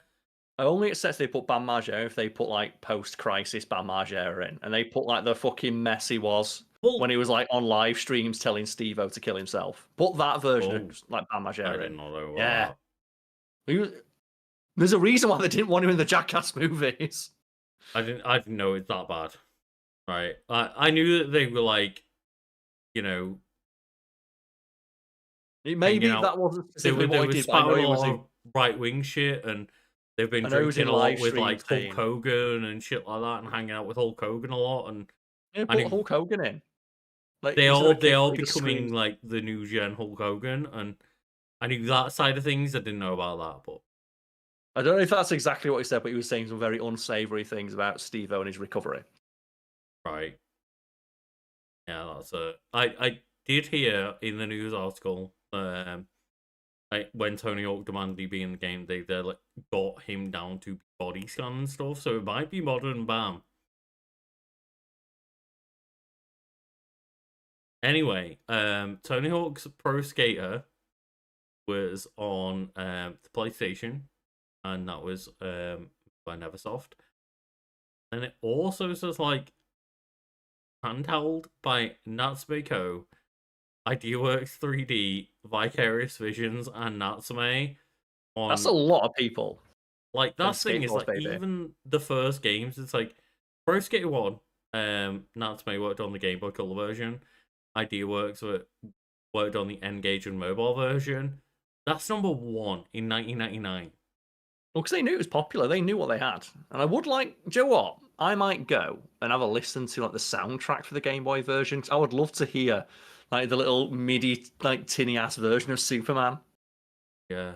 like the 8-bit version I of wonder Superman. whether Let's like fucking go. all of the songs were in there and stuff still. Not all of them, but Or we'll at have to do a least some couple, of right? them. Like did the N-Gage have the soundtrack on there? That's what I want to know. Do you know what I want to know? If the Game Boy Advance version, get whoever it was for like Pokemon Ruby who figured out how to get those like little MIDI trumpets go as hard as they did in Ruby. Get him for Yeah. like the Scar songs, like they could do it.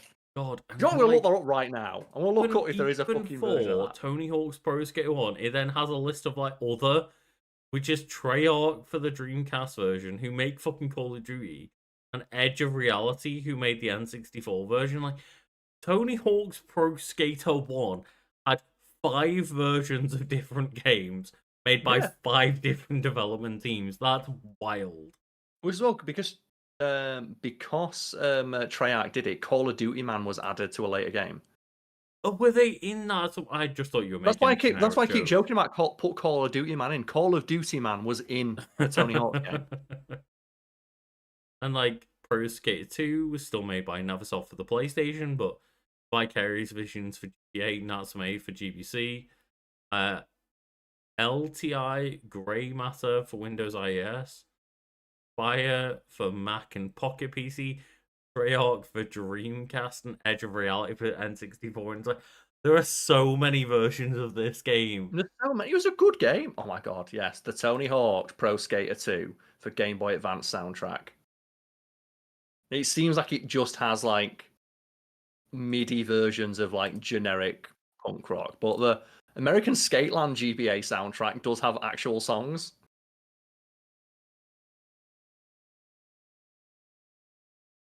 And Yeah. Pro Skater 3, which we mentioned before we started recording, Carl. Tony Yes. Hawk's Pro Skater 3 is listed, when I checked on Metacritic, as the number 8 best rated game of all time. Tony Hawk's 3 was fucking incredible. Tony Hawk's Pro Skater 3, presumably like the PS2, GameCube, Xbox version, which is listed as the primary version, that is listed as the 8th best game of all time on Metacritic. The way you think about it is with Tony Hawk's, it's a very simple idea, but there was refinements that could be made. Number 2 added some, and number 3 nailed it. And I think of like it came out in just the perfect time of it's a simple idea done incredibly well, but also released in a time where just gaming is not. People still had like the patience and appreciated the idea of just an arcade game that hits the nail on the head, right? Yeah. Like Tony Hawk's, like especially number 3, is the equivalent of just a really good cheeseburger. Where if someone just gives you like a really fucking good cheeseburger, you can sit there and go, "Well, it's not as good as a steak." But I'm not selling you a steak. This is a cheeseburger. It's like, Tony Hawk's Pro Skater 3 is selling you the greatest cheeseburger you've ever had, and that's what it is. Of like, you can argue like, okay, there's maybe like a salad or a drink or a portion of fries, but if you just say judge it as a cheeseburger, it's like, well, I can't really add anything to this cheeseburger. It's a fucking fantastic cheeseburger. I've got to give it 10 on 10. Because as well, they're not selling me anything but a cheeseburger. They're not telling me it's a cheeseburger and fries. Saying this is just a really good cheeseburger. And again, there was like what, maybe 6 other versions of that game. Yeah. But just there was like Tony Hawk's Pro Skater 3, the main version of it was like, hey, we've kind of figured it out. We've done it. We've figured out the best way to do a Tony Hawk game. And it's the best. And like quite literally it is considered the best. Yep. And just in chat I've just put like a selection or like a sample of the Tony Hawk's like Pro Skater 2 soundtrack, and they somehow get like thumping punk rock. I've got it in my ears right now, and they've got something like akin to like a Rise Against song, just Oh, nice, yeah. with midis, and you can hear those like tiny little shitty drums. If you want to give that a listen, So what version of THPS2 is that? it's number 2 for the GBA. For GBA, right? Okay. Don't like how many Tony Hawk's games we got. When I was looking this up, Tony Hawk's American Skateland had a GBA release. Oh, Yeah. because I'm still going down the list. Obviously, like there was Let's keep going. Tony Hawk's Like, I Pro want to get to the good Skater ones. Like, 2X, which I'm not familiar with what that is. That like just an updated version of 2 that was released for probably Xbox? it's for the PC. Let's just stick to the mainline entries then. So we've gone number 2. Well, that is considered under a mainline entry. Is Okay. 2X. The re-release featuring 19 levels from Tony Hawk's Pro Skater and Pro Skater 2, as well as 5 original levels, some elements from the then recently released Pro Skater 3. So it was kind of a remaster of like the franchise so far at the time on Xbox. There was I know, like they did that back in the day, and like different versions of like Tony Hawk's 3, for example. That's why there's so many guest characters, because every time they released a new version, they'd slap a bunch of guest characters and some new levels because they had the assets. Then there's Pro Skater 4, which was the kind of first one that opened up past the 2-minute timer and opened up the levels and stuff, and that was the first one I owned. I always played a mix of 1, 2, and 3. I think it was way more 3 than I realized when I played 1, 2, and again didn't remember the levels as well. But like, I played a lot of 1, 2, and 3 combined. The thing as well about as they went along, they kept referencing earlier stuff like the school, which is in number 1, kept coming back in later ones because it's a really iconic level. Also, it was really well designed because a lot of like those early Tony Hawk's games, we need to have very specific clean lines. So like the first level of Mario, was that great breakdown of like everything about this opening screen teaches you everything you need to know about the game, whether you know it or not.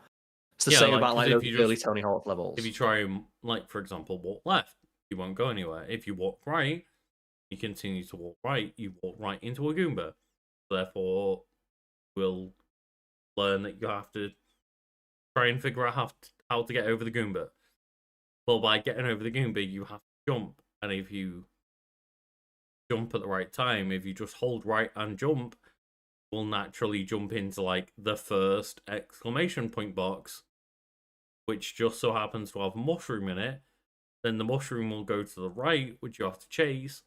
But even if you don't catch up to the mushroom yet, because you don't know how to run, it will bounce off the pipe and go into you if you're playing normally, quote unquote. And then it will give you Super Mario status. And it's like, it within seconds teaches you almost every fundamental level of Super Mario without you needing to know it. And Tony Hawk's that first level where it's just you start first level and immediately you're going downhill. So right away, gravity. First thing you do is a fork in the way. Like there's a railing, there's a half pipe, but there's a ramp to the half pipe, and then there is like some boxes. The 3 main things you'll be interacting in the game: big ramps, boxes to do like small tricks off of, and railings. Right away, and just they all lead you in a big loop around them. And so why would they not remake that level? Not to mention that they're iconic. That's why they keep bringing about the soundtrack, right? And the soundtrack is a big thing. But one of the reasons we wanted to talk about Tony Hawk's games on a podcast episode rather than Wiki Weekends episode is because of the soundtrack, because we get copyright shit all over the place, right? Well, realistically, we could have just put it. Now we know that there are GBA versions that are original compositions. If you ever wanted to make like a Wiki Weekends on Thug 1 or 2 specifically, we could just put the versions of that soundtrack that were made. But like, I wonder if there is a separate copyright strike for Thug versions of Let's find video game songs. Like, it's like the game music you normally get away with, right? We've talked about that before. Of a lot of the time, yeah. Game music's usually you get away with it because just it's not as much licensed as much for some reason. It's not as prolific. It's not as listened to. Yeah. And it is funny because, like, we talk about Vicarious Visions doing the first remake, Yes. and I've just kind of put together that, like, okay, they weren't doing the main ones. Vicarious Visions were doing GBA ports, Pro Skater 2. Yeah, they knew what they're doing. Like, Vicarious Visions have had the DNA of Tony Hawk's within them since the second game. Yeah. And Well, then, yeah, there is a Tony Hawk's Underground on the Game Boy Advance, and it does have a soundtrack. yeah, I think Hell yeah. past 2020, when Pro Skater 1 and 2 was out, which sold well, did well, Activision were happy with it, and it was made by Vicarious Visions, and then they knew turned what around they and were went, doing. make Call of Duty levels. Man, do you know what I'm thinking now? Do a crossover with Call of Duty and like put a Call of Duty map in a Tony Hawk's game and put a Tony Hawk's map in a Call of Duty game. But God, it's like, that would be so it's one of fucking those things good. where, like, Fortnite has eaten up a large proportion of the gaming, like, kind of just culture, right?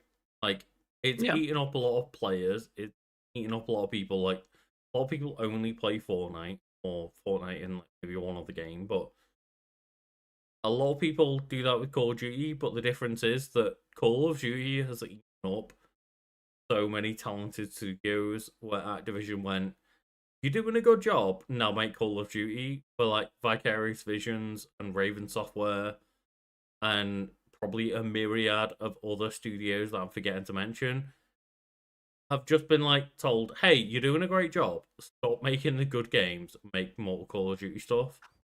Yeah. Ultimately, like, that makes more money, and it's so sad because you look through the game list and, like, we've got as far as Pro Skater 4, but there's, like, what we keep calling Thug, which is Tony Hawk's Underground, Which is and then fantastic. Still fun. Still fun to this day. yeah, Thug 2, which is Tony Hawk's Underground 2, and It's that's less just what fun, they're but abbreviated as. Is Pro Skater. They took ground as, like, UG, so they call it Thug. yes. And then, like, American Wasteland and American Skateland. I think you'll find. wait, what? Well, it's just everyone calls it American Skateland because Oh, do just they? the way it's Okay, written on the box. I've never The heard way it's that written on the before. box is really funny. But the actual game was released as American Wasteland. I've never heard it called American Skateland. But And that one fucking sucked. That was like the decline, right? that was that was the end. that was the beginning of the end, I believe, because I still hear people defend Project 8 quite a lot, which comes after Downhill Jam. Downhill No one Jam was the defends absolute Downhill worst. Jam. Downhill Jam was the one where they tried to sell the fucking because Guitar Hero was popular. It's like, oh, people like plastic peripherals. So yeah, but this plastic peripheral lets me think I'm the guy from Iron Maiden. I don't need a plastic peripheral skateboard where I can fall over and eat shit in front of my girlfriend. Okay, no. I must be thinking of a different version. I was thinking that Downhill Jam was the version that potentially used, like, the balance board. No, they had their own specific peripheral. But that was one where if you were playing on the Wii version, you held the Wii remote left and right, apparently, from the looks of the You could if you wanted page. to. Yeah. It had multiple input methods, but Downhill Jam was very specifically sold on the skateboarding peripheral, which killed the game because it cost a fucking fortune. It didn't work. But bear in mind, when I say that the last game that I hear people defend is Project 8, it goes Thug 2, American Wasteland, Downhill Jam, and Project 8. Downhill Jam and Project 8 were both in 2006. Yeah. And from there, we have Proving Ground, Terrible. Motion for the DS, Vert for Awful. mobile. The only thing is I played all these except for like the mobile versions. Yeah, of course. And then I imagine Vert also sucked. Unless they had the gimmick of playing it vertically, then I would have been okay with it. let's have a look quick. Tony Hawk Vert. So I'm not familiar with Vert at all. It was I'm just really sad because like Tony Hawk's one of those series where man, it tried so hard. Tony Hawk's Vert is played in a half pipe, focuses on skateboarding. A new man. point of view, unique in the franchise, is used with player viewing data from behind one of the ramps on the half pipe, and then the game offers 3 locations challenges, which includes blah blah blah. But basically, just the idea is that you're on you're doing a vert perspective from a half pipe, and that's what the mobile game was. Here it is. Do you want to make a Tony Hawk's game and you want on mobile? Flappy Hawk, done. Done. Right? And it's just the dinosaur game on like Google Chrome. You got to jump. It's Tony Hawk's. Boom, done. You got to jump over like various things, and then like when the monster turns up. And then, or do you remember that game on the phone where you go on your PC where it's like you're skating down, or you're you're skiing down the hill, and every now and again the monster comes out and eats you. Remember that one? well, like free ski. Yeah, do you remember that? It'd be like the abominable. Make that. The Yeti that comes and eats you for like free. The Yeti that get you, I think. Remember like Line Rider? Remember Line Rider back in the day? Don't get me started. Whoa. Talk about Imagine, Wiki Weekends that needs to happen. Do you know what they need to do? Just license that to Tony Hawk's. Oh, Line Rider. Oh. Remember Line Rider? I was a Line Rider level creator. Exactly. Imagine that's with Tony Hawk's skin. Done. Do you know how many nights I spent watching like YouTube videos of just satisfying Line Rider videos? Yeah, going, Line Rider was fucking sick. Where was the do you know they make a Tony Hawk's version of that? Or what was that other game that was like that? Trials. Like Trials started as like a Flash game, right? I don't know if it started as a Flash game. I think it did. That's why it's like definitely an XBLA game. Either way, I'm going to look at what Trials started as. You continue to go through these games. Trials was awesome. Well, speaking of awesome, Karl. Yeah. You want to know what was awesome? It started as a browser game. Oh, it was a browser game. Cool. Trials started as a browser game. So it was like a Flash game or something like that, man. You know what's so awesome, Karl? What's that? Tony Hawk's Ride. And that is the spin-off in the Tony Hawk series of skateboarding video games. It was a mainline game. It was marketed as a mainline game. That was not a fucking spin-off. That was the new Tony Hawk game. That shit was not a spin-off. I'm going to tell you right now. Yeah. And it was the one that had the like motion-controlled skateboard peripheral. So that's the one they had that for. Because I could have sworn that was for Downhill Jam. No, that was not Downhill Jam. That's why I first thought. It was Downhill Jam. No, because Downhill Jam was where the only gimmick was you could only play on like the downhill sections. Which, okay, they're fun, but every previous Tony Hawk's games would give me like that and 500 other things. The previous Tony Hawk's games, I could beat up Bam Margera and shoot fireballs out of my skateboard, and I could pick Darth Maul and Wolverine and make them climb on scaffolding. The fuck would I want to like? But bring back to the purity of skating. Yeah. And there's then Tony Hawk Shred, which is, it says here, is a 2010 peripheral-based motion-controlled skateboarding video game, which is part of the Tony Hawk Ride sequel. So yeah, Shred also seemingly, I didn't remember that Shred was a video game, so I got a bit thrown off. But like, there was, if people don't remember, a skateboard that you would like place on the floor like a Wii Balance board and stand on top of, and there was like motion detectors to the side of it where you could tell whether like people were pushing their foot against the floor to like skateboard. It's terrible. I don't entirely remember how it worked, because if you kickflip that shit, actually, to be fair, I would pay money. It. I will pay money to see someone kickflip a fucking Wii Balance board. Because like I imagine money similar to like a Wii Balance that. board, if you kickflip that shit, I imagine it would just break. So I don't remember entirely how the moves were committed to. But like there were 2 different games, Ride and Shred. I forgot about Shred, where you just stood on this weird plastic skateboard and did like motion control Tony Hawks, and just everyone was trying to chase both the Wii and Wii Fit so hard. It's like, it kind of maybe gets a little bit like, don't know, brushed under the rug a little bit nowadays because, like, yeah, of course the Wii was big.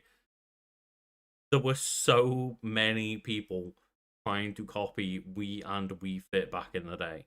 Because everyone thought of like we're gonna make all the money, right? It's like that's not how it fucking But works. Nintendo already made all the money off it, so it's like, Yeah, why would we get the shit version of it? like I'm sorry, but as a gimmick, this is just not working. And then after that, there was a 2014 Dread session on a mobile, which Red Session. Oh god, was there's so many pulled. shit games. That was pulled after a soft launch, but before that, in 2012, was Tony Hawk's Pro Skater HD, which was not enjoyed. Well, that's the Craft on one. that game. Yeah, Tony Hawk's Pro Skater HD is the one where 90% of the game was not on the disc. The disc shit with like 500 megabytes on the disc, and day one had like an 18 gig download. There's like I mentioned the Best Friends earlier. They did a playthrough of Thug. They also did like a quick look at Thug. Oh, sorry, at that game, but they specifically played the version that was on the disc, and it's one level. It's And the opening hub level, and there's nothing else you can do. it was essentially, the pitch was, hey, remember those like first 3 Pro Skater games that you love? We're gonna bring them back, and they've ruined. Yep. It was Tony And that's Hawk's the thing. Pro Skater 1 plus 2 plus 3 plus 4. I think it was just the first 3, but they just ruined the game. Well, it was pitched as well as, hey, this is. Remember the Tony Hawks that you love playing? This is that game. And then And the physics were off, the soundtrack was not there, and people were like, do you know the 2 things that people liked about that game? well, the thing as well, what made that game suck ass as well is it had. They added a new cool thing. Do you know that classic of like, we need to add something new or people won't play it? It's like, but just stick to the original format. When you press the button to grind in that game, it would automatically rocket you straight No, down to the no, ground. Carl. That was something that was even worse. You're Okay, forgetting that at one point Pro Skater 5 existed. what did Pro Skater 5 do? Pro Skater 5 was the shit game that put the triangle to go back down and slam to ground. Oh, which just sucked, right? That was 2015, and people thought Pro Skater HD was the worst that we were going to get. And then Pro Skater 5 came out, and it was even worse. And it just shat on all of Tony Hawk's and was dreadful in almost like every way of like graphically awful. Soundtrack was awful. Gameplay was awful. Physics were awful. Like, it was just dreadful. And yeah, the gimmick for that game was when you press the grind button when you're in the air, you slam back down. I remember now. And it was terrible, right? Because it meant that you couldn't do cool tricks. It was just a bad game. It was like just a bad game overall, right? Like, we honestly, as someone who doesn't consider themselves much in the pro skater community, as just someone who enjoyed those first like 4 or 5 games. I do like the idea of just the pro skater community. It's a really fun thing. Yeah, the Tony Hawk's community. It's a thing, right? It very much is. But like, Pro Skater HD was an insult. Pro Skater 5 came out and was a slap to the face of people like me and you who didn't even know anything about the skater community anymore and were completely out of the loop. We're just, hey, we're gonna put 5 on this. Like, 5 is important. Because that's the thing as well. Like it was almost like a tacit endorsement and admission of, hey, like all those other games, like okay, Thug 1 and 2 were fine, but they're their own thing. But like Ride and Downhill Jump, they all fucking sucks. We know what you want. You want Tony Hawk's. We want right? Pro Skater 5. And this is the big comeback. And this is gonna be it, don't worry. And it just sucked on every fucking level. Every conceivable level, it like just blew chunks. To the point where like when Pro Skater 1 and 2 were announced, people were a bit scared. Because there was apparently Skate Jam on iOS and Android in between. But that Pro Skater 5 was the last real thing we got. And then 5 years later comes Tony Hawk's Pro Skater 1 and 2. It's been 5 years since Pro Skater 1 and 2, the 3 and 4's coming out. It's been that long. Didn't it turn out like they made that game because they need to hold on to the rights, right? Oh, there's a I've whole got thing no like clue anymore. so that's why they made 5 because they needed to hold on to the rights to it. That doesn't sound wrong. But also, you know what? It doesn't sound right because like, sorry, I'm on Line Rider as well. I was making a level for you, Lucas, as well. No, he's still going. There we go. What? Is Line It's Rider still going? I'm playing it right now. I'm playing it. Holy shit. Yeah, I made like a dick and balls. No way. Do you know what, folks? Oh, do you want to play Line Rider? Lucas, do you want, like, 'cause I know as if I send this to you, that's it. That's like Lucas like not talking. Bryson Smith just commented in chat like Line Rider invaded school force. Like Line Rider's still going. There you go. Look, Lucas, he's still going. Line Rider was my high school experience.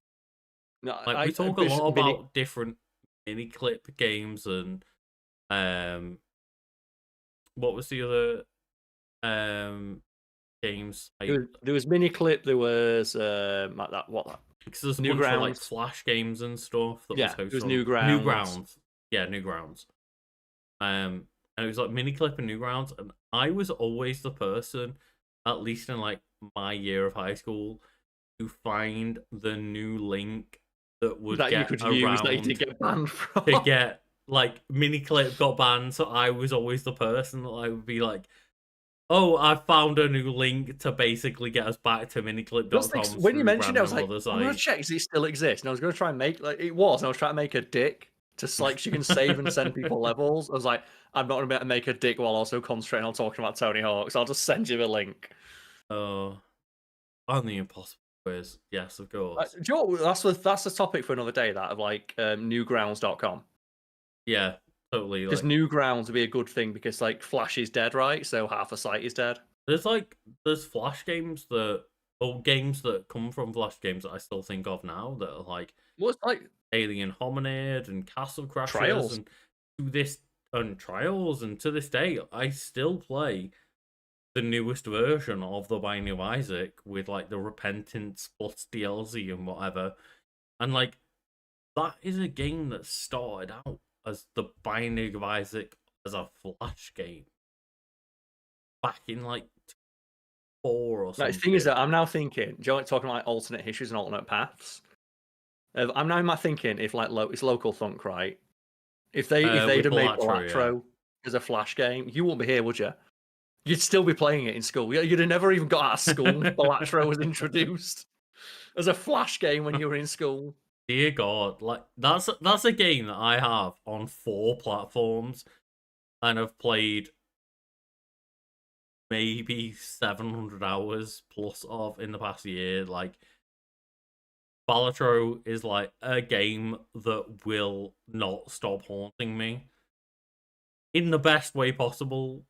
But just dear God, if I had that during a time of education, I'd have not done education. Lucas would not be able to talk right now because the only thing he'd be able to talk about it'd be like he'd be able to tell you the link to whatever Balatro had not been banned from his school servers yet. Well, did you hear about the fact that Balatro did essentially get banned?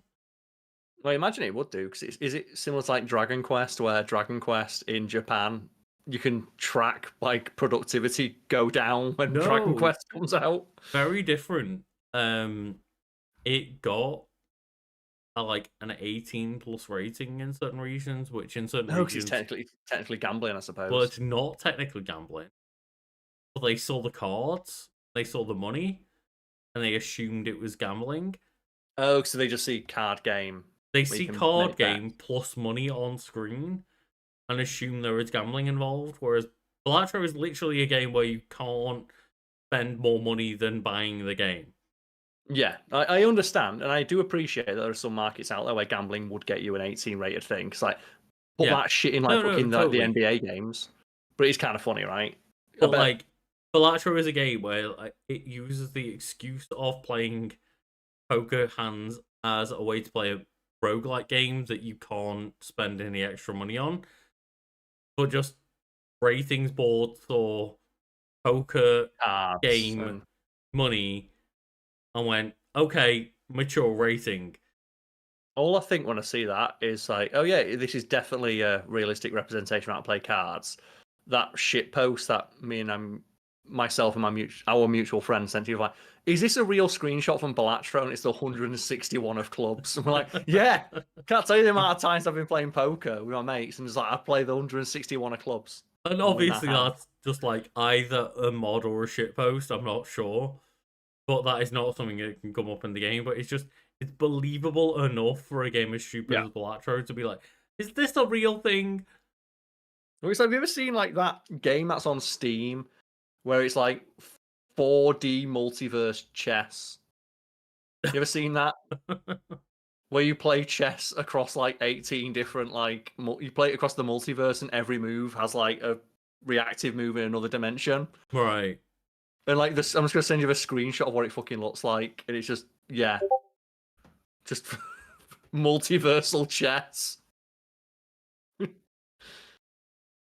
Like that shit, right? Man, I had like a weird moment the other day. What's that? I can't remember who was talking to me.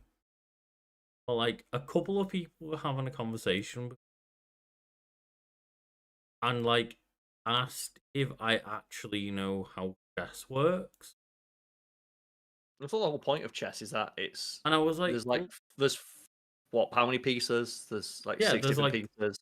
7, 8. I don't know off the top of my head. It's like if I count them out of my head, so rook, there's bishop, king, queen, knight, pawn. 6 pieces. Yeah, like there's 6 rules. There's almost nil amount of understanding required to understand chess. Like I said, you have to know 6 things. Maybe like 7 if you take into account pawns can move 2 space on their first turn. Well, and 8 things of like pawn can become other pieces when they reach the end of the board. But like, okay, so there's 10 rules. Maybe there's like 10 rules. But as soon as you know how the pieces move, that's the game. Yeah, and like people were shocked the fact that I knew how to play chess. Well, it's weird that we're now living in a reality where that asshole movie, that shitty movie trope thing of the asshole character who's super smart plays chess. It's like, but chess isn't difficult. Obviously, it's difficult to master. That's the reason why it's so popular. It's a game that has infinite depth. I don't claim to be good at chess. I just claim to know how it works. And like playing chess doesn't make you smart. It's not difficult. That's why it's such a beginner-friendly game.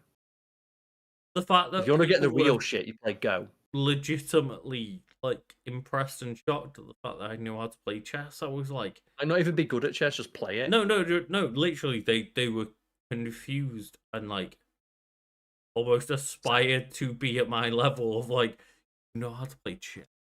How do you remember what 5 different things do? I'm pretty sure I got taught chess at 7 years old. Yes. Yeah, I'm not very good at it, but oh, I'm not good at it, and I'm not trying to brag. I was very confused of the experience of people being impressed by knowing chess. Do you know what that is? Or what that's similar to?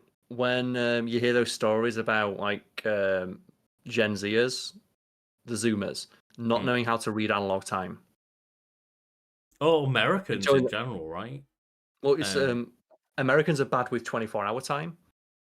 Like, Americans struggle with military time, and Zoomers struggle with. Americans not apparently also struggle with clocks?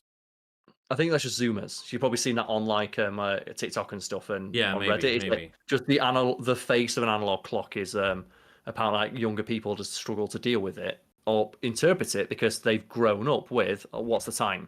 My phone tells me. It tells them in numbers. And also, Gen Alpha to throw them under the bus too. Not just Gen Z. Yes. Throw them all under the bus. It's fine. And in regards to that, apparently Americans are really bad at reading military time. So, for example, what time is that?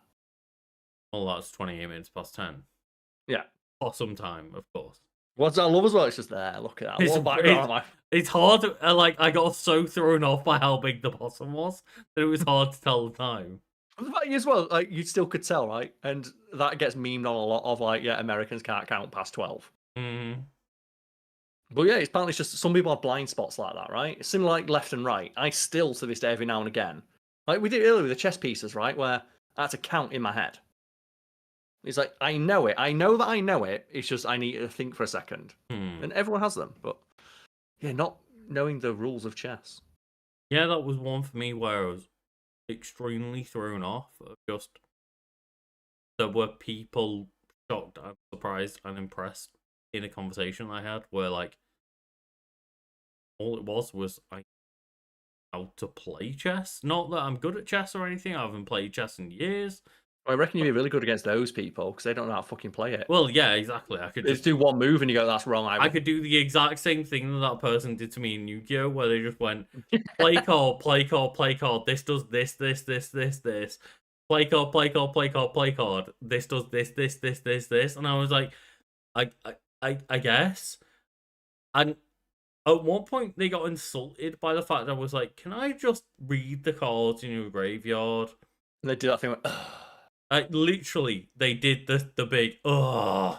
like way to He's grow like, your community, of course bro. I'm not cheating. And I was like, but I don't know, because all you're doing is milling through your entire deck, telling me that you can do things.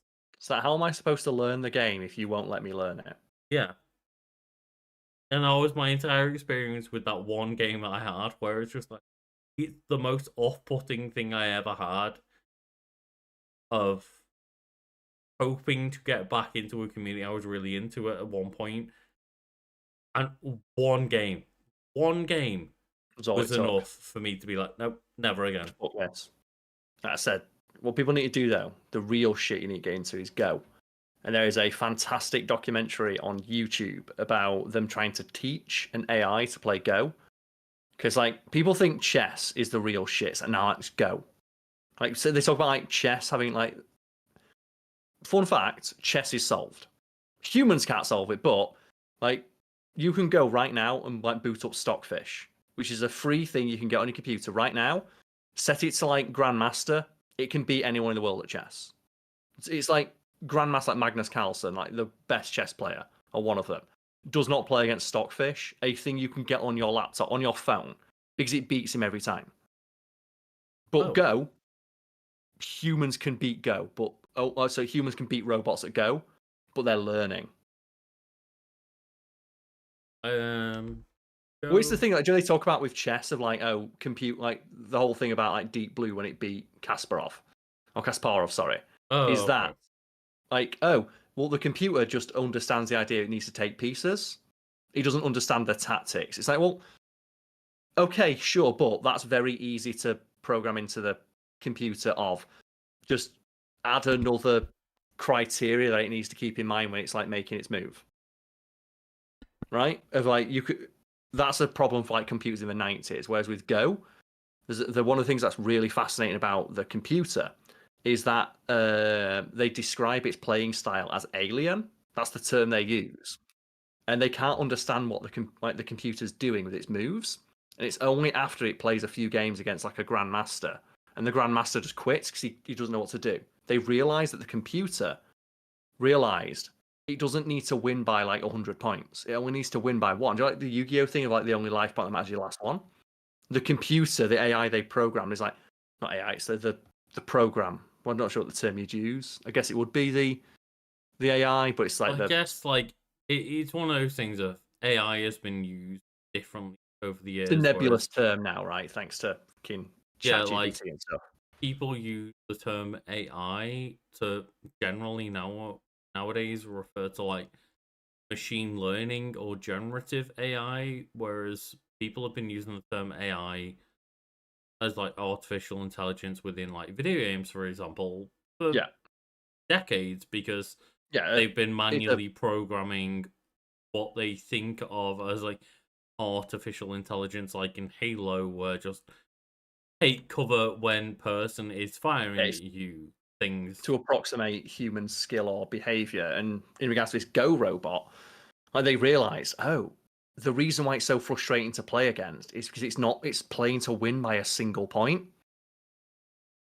And just no human player could ever do that because no human player, one, has the balls to play to win by a single point, but also no human player can predict what their opponent's going to do, but this robot can.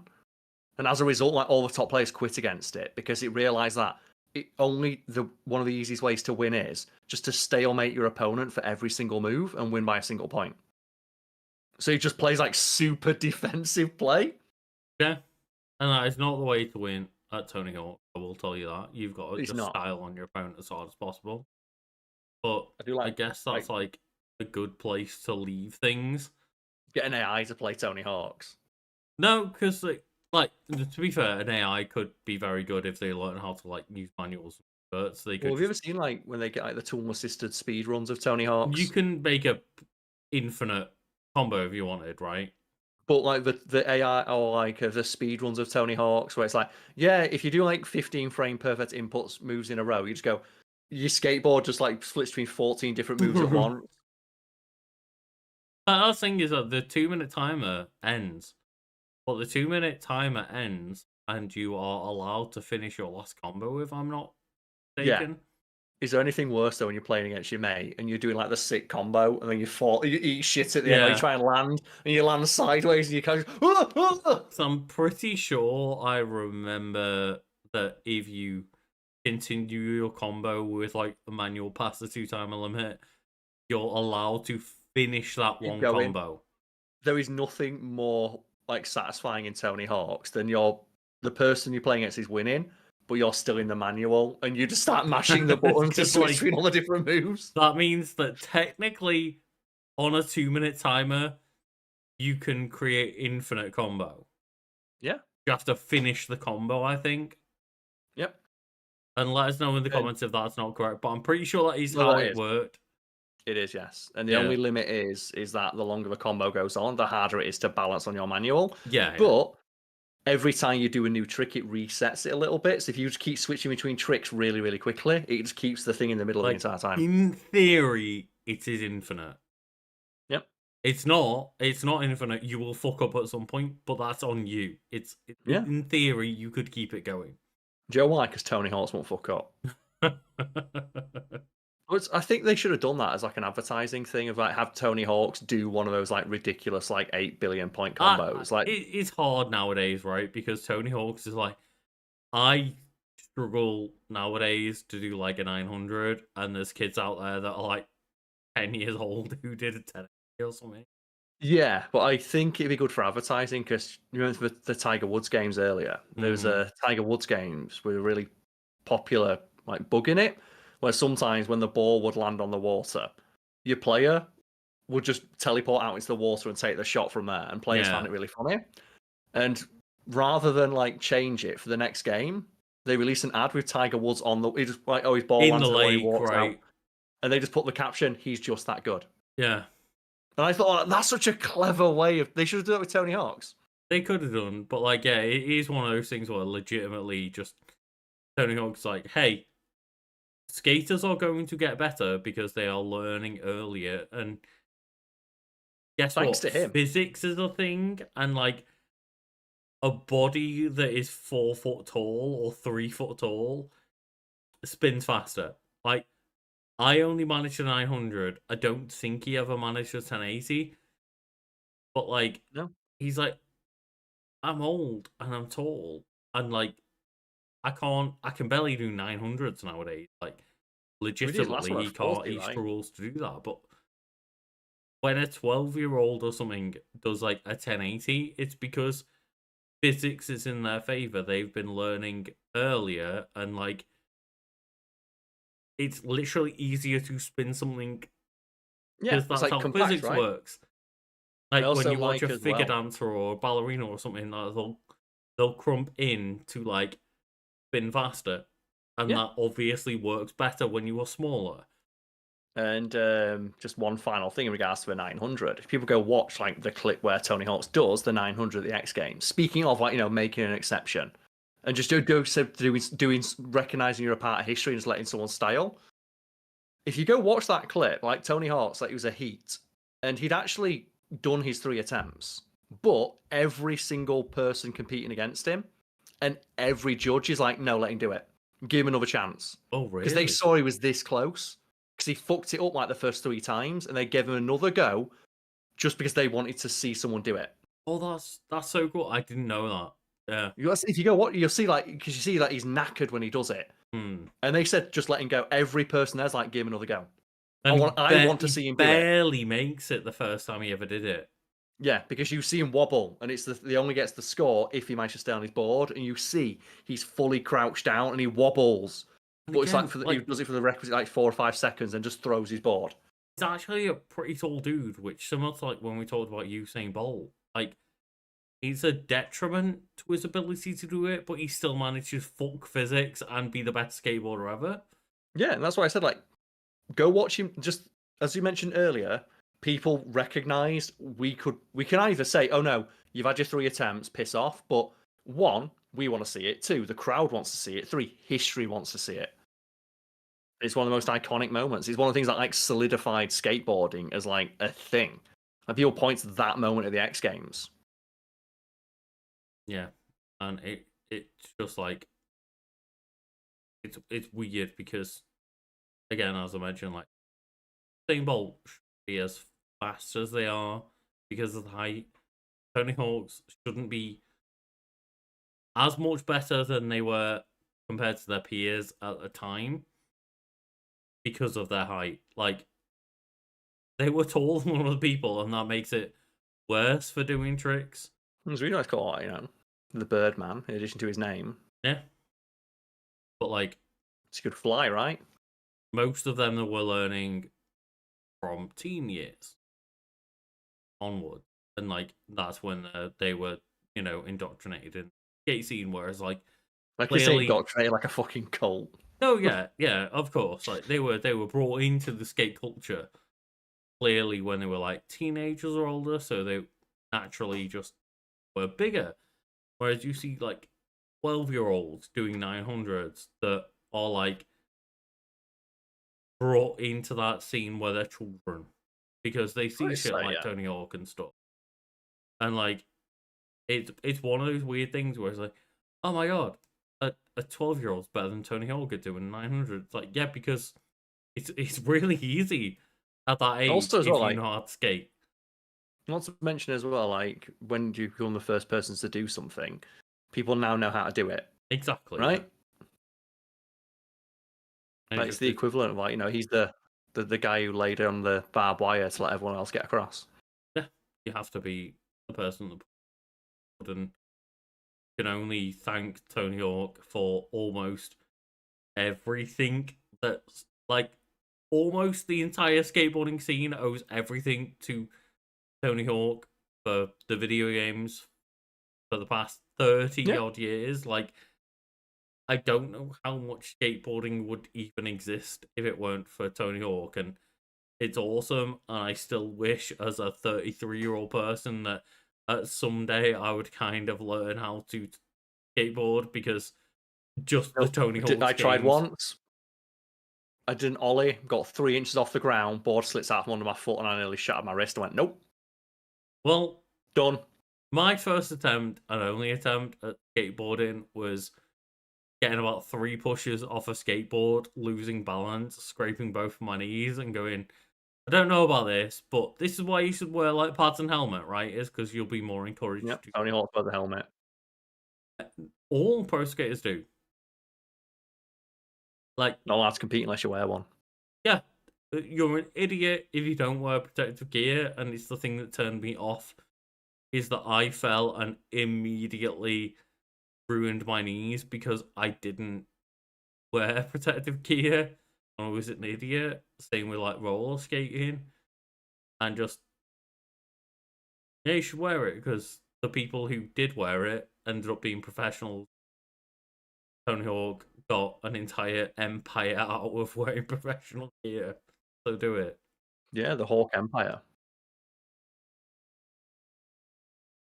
Yeah, it's funny that like you can sit here and go, well, Tony Hawk's great games.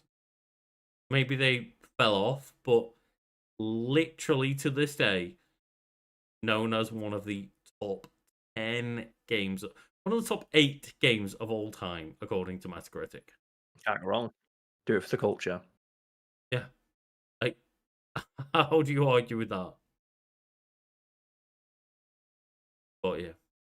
very much for watching. I hope everyone. Okay.